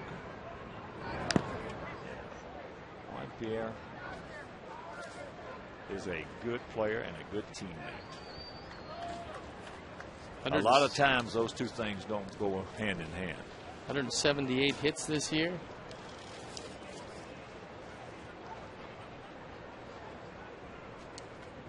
Stayed healthy all year, as he usually does.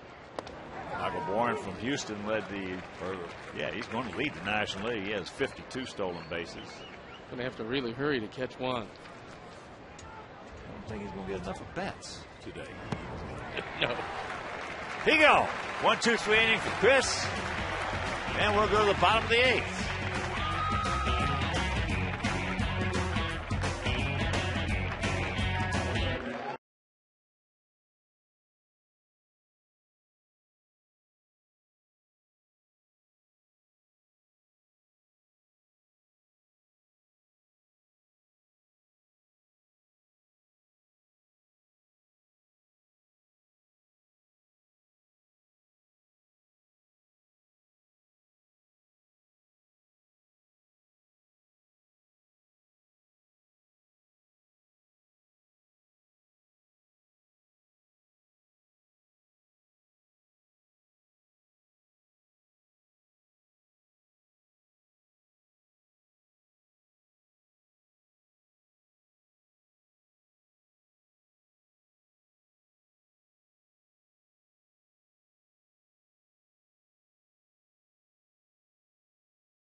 We've been together a long time, Mike Later.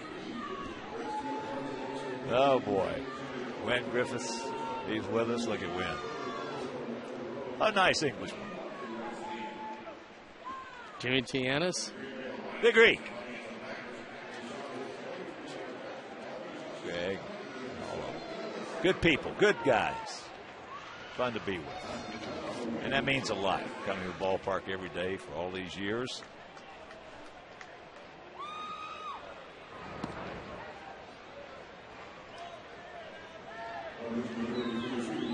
Vinny Pastano. Bring him on. Taking a look at Vinny in this series. 2.25 ERA. He's got 4 innings, 4 walks, 5 strikeouts. Andy Marte stays in the game, and he'll play first base.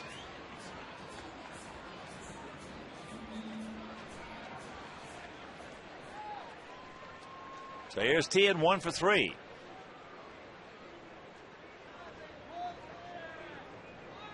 Detroit did beat Baltimore 4-2, so the Tigers will finish at 81-81. So one of the things you really want to do on the final day of the season, if you're Washington and the Mets, is go into that 12th inning in a 1-1 tie. That's always a lot of fun. Yeah. And Phillies have made it a game. They were trailing 8-2. It is now 8-7. Phillies hitting in the top of the 9th.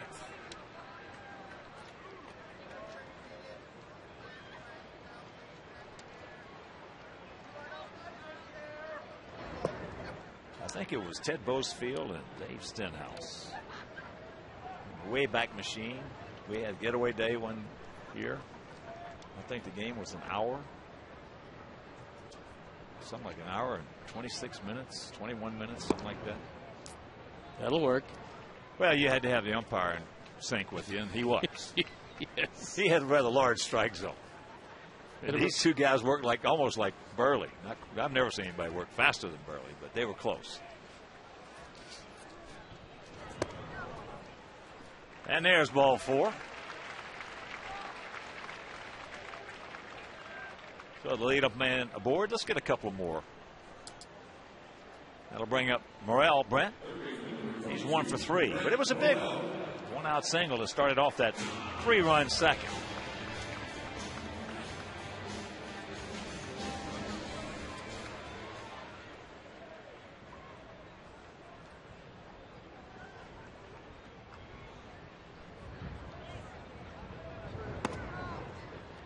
Don't pull your head.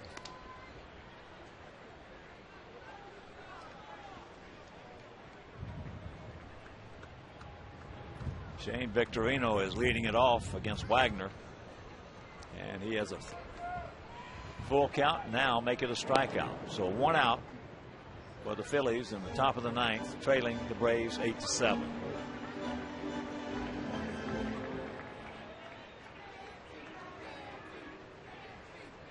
San Diego or San Francisco did not score in the first.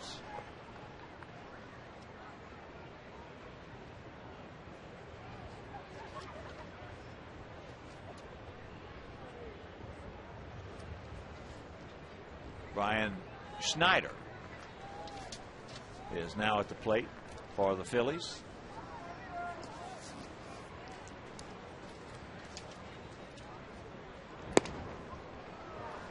Oops. Good sidearm breaking ball sweeping away from Morel. So he'll end his part of the season 1 for 4. He's been an impressive young man coming up from Charlotte, where he was hitting 320 down there. There's our stage managers. There's Deb Morel you're looking at. Couldn't bring her dog Gumbo to the park today, but I was sure looking. Paula Scroba. There goes 10. Diaz fouls it away. Diaz 1 for 3 with a single and a run scored.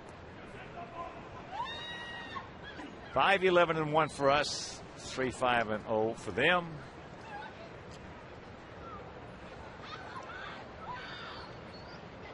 Pitchers of record are the starters. Jackson for us, Germano for them. And Ozzie looking to pick up win number 600 as Brantley will get that one on the first bounce.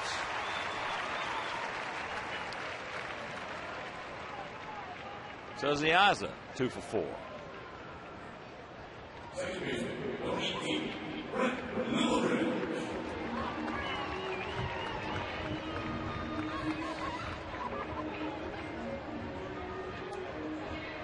And here comes Brent. We all got to get together now and get our thoughts focused in. Get some contact. Oh, Lillibridge. Got to focus him in. He struck out 8 out of the last 9 at bats. Come on, Brent. Watch the ball, big guy. Well, the base hit here is a fairly big insurance run. Well, at one time he didn't strike out. He had that 2-run single there. He tries to bunt it and took his head off that one. That's sometimes a hitter getting that rut and just absolutely is amazing. I'm sure you've been in when you're pitching.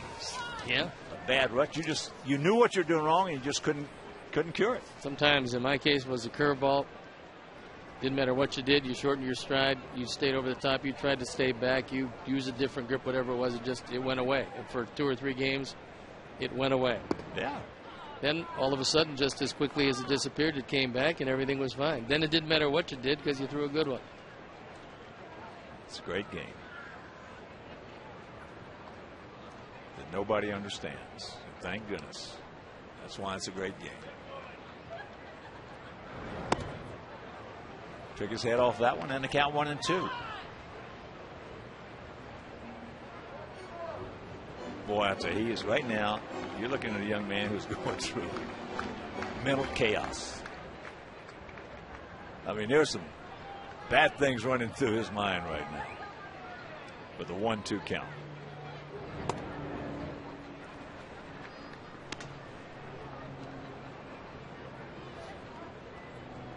Normally, if he was thinking real well, he'd have just stepped in away that one because that ball was a good 6-8 inches inside. That catches him, it loads the bases.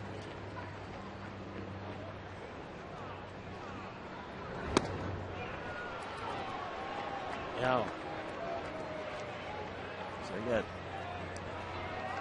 the golden sombrero. 2 down.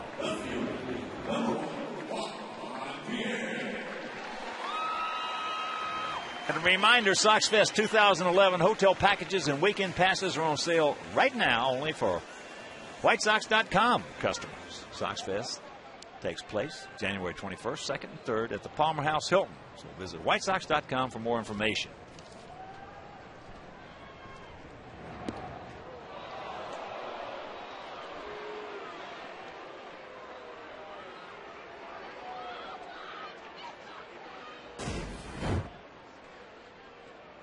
One had to skip the rope a bit. At 52 degrees on the final day of the season, a Schinberger should not be in the game plan. Don't even mention it.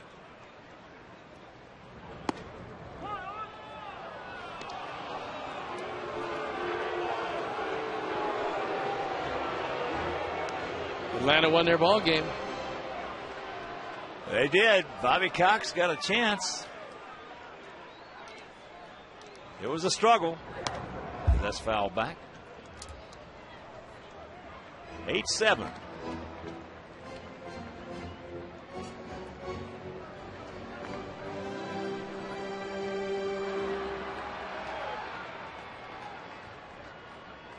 And San Diego hitting in the top of the second with a couple of guys on.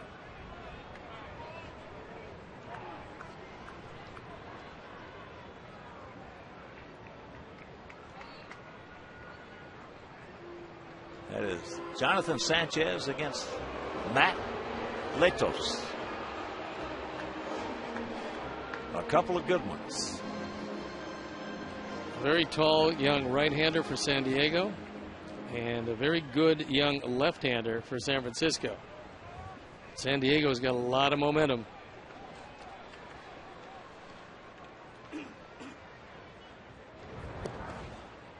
And that breaking ball, no. 2 on, 2 out, 2 balls, 2 strikes here in the bottom of the 8th.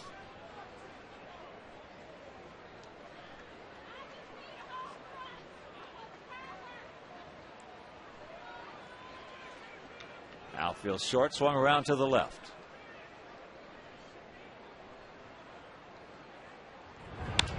And there's a base hit. That a boy. Here comes T, and he will score. And it's a 6-3 ball game. Juan Pierre. Pat Kenny and Taylor Wilson's picked the click. 3 runs batted in, 47 this year, 179 hits. And against sidearm right-handers to left-hand hitters have all kinds of problems. Fasano, no exception. And 3 base hits today for Juan, a great way to end it up. Well, Juan's a keeper. There's no question about that. He's a good man, a good player, a good teammate. And in a day and age where it's difficult to find leadoff hitters, he's a good leadoff hitter. He's better than good. Yep. He is better than good. There he goes. No throw. He'll pick up stolen base number 68. They held him at first, so you got to give it to him.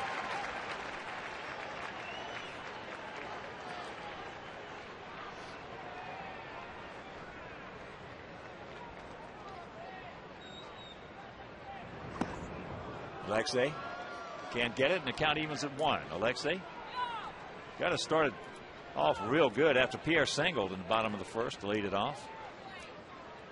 He hits first pitch he saw out of here for a 2-run homer. His 18th. He also has an RBI double. And the count 1-2.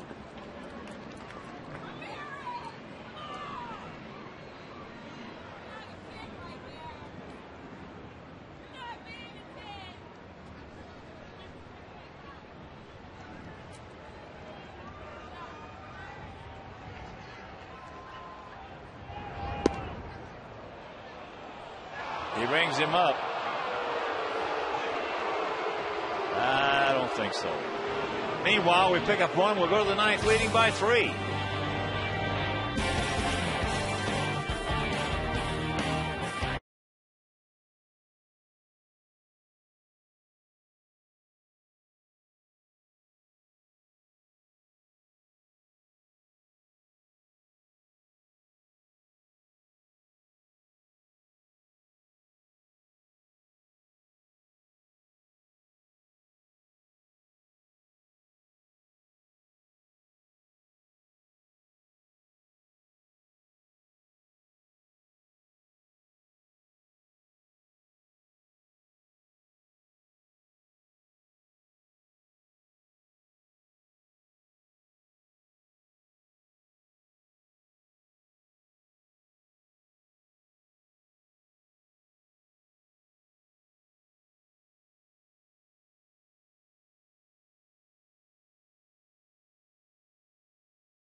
White Sox in the final game of the season.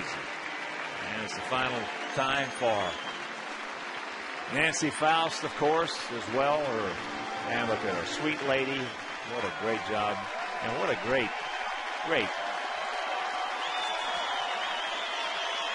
absolutely representative of the White Sox for so many years. First pitch strike to Trevor Crowe. And I also want to thank Don Jimmy Mangio, our Hall of Fame director. Jimmy and I have been together for 26 years. White Sox baseball. He's a keeper. As we talked about yesterday, Mayor, and Joe Groob, of course, we've been together 21 years. And John Walgren, we've been together, our producer, for a long, long time. And Stoney, once again, buddy, it has been a pleasure. It is a pleasure to have you in the booth every day. Well, it was an eventful year, Hawk. I don't think it ended the way either of us wanted it to. But, you know, when you start out, as we started out, you watch a team come back, and you get a chance to come to the park every day. It's just, every season, when you look back, certain things will stand out. One thing I'll take from this year, I don't think I'll ever forget Paul Konerko running out by himself to first base. And I don't know if it's going to be the last game he plays here. We all hope not. But that leaves an indelible impression. And, you know, it's almost like a family. We start together the middle of February, go to the middle of October, not the middle, but the beginning of October. It was a very eventful year. It was a fun year.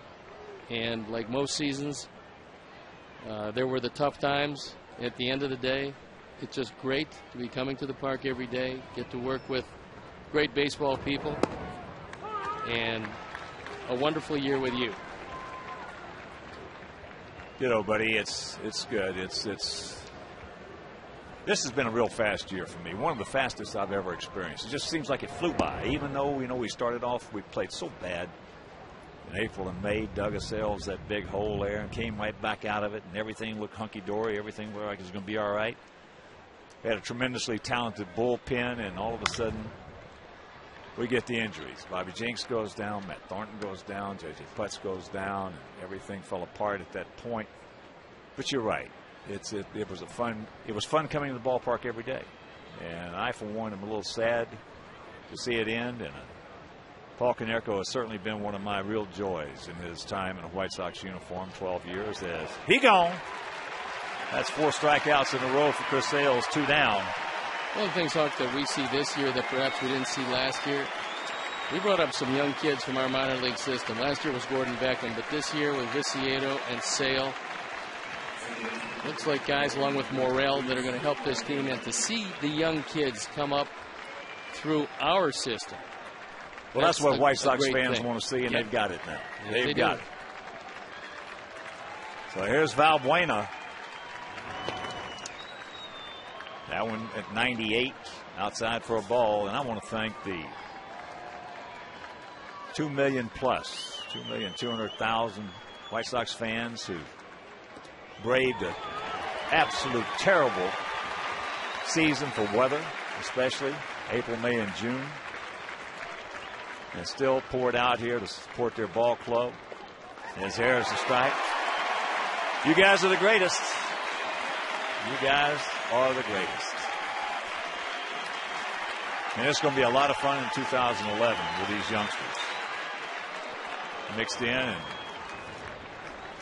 I want to see Mo. Got to be one of my certainly all-time favorite players, not just on the White Sox, of any time, of any era, Mark Burley. As there's a little looper, and that's going to fall for a base hit.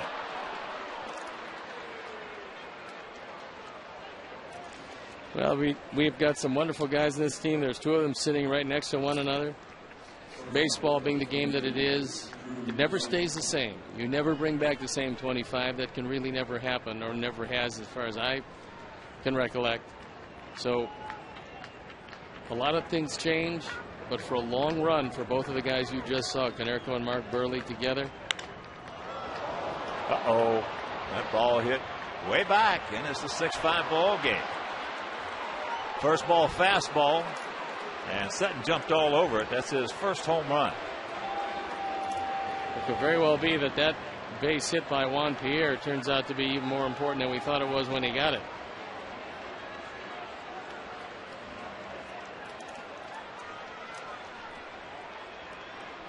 Because if they get one more, you and I will have to go through this inning again in the 11th. So here's Brantley.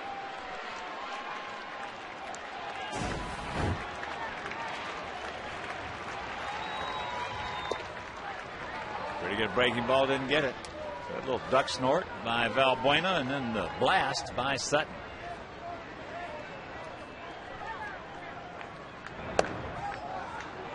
And a count 2-0.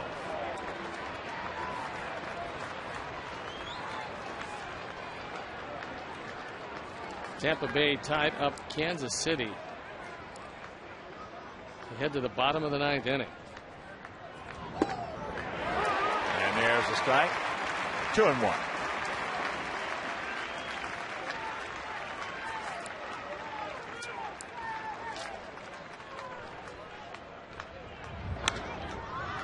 And that's slicing foul. So 2 balls, 2 strikes, 2 out. Top of the 9th. Final game of the season. 6-5 Sox on top.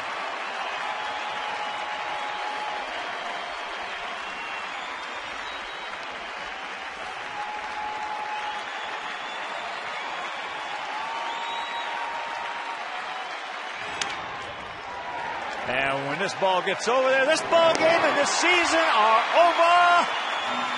Yes.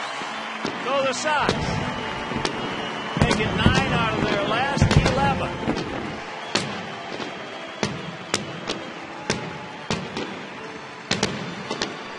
And Ozzie, of course, picking up 600 wins in his first 7 years of managing Stone Point. And here's our AT&T Uverse replay.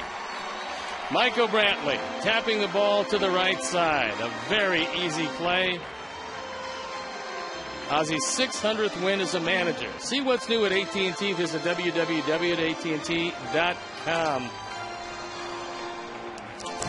All right, Sox win it. A lot of hugs going around. Mark Burley, Paul Konerko. And we'll be back.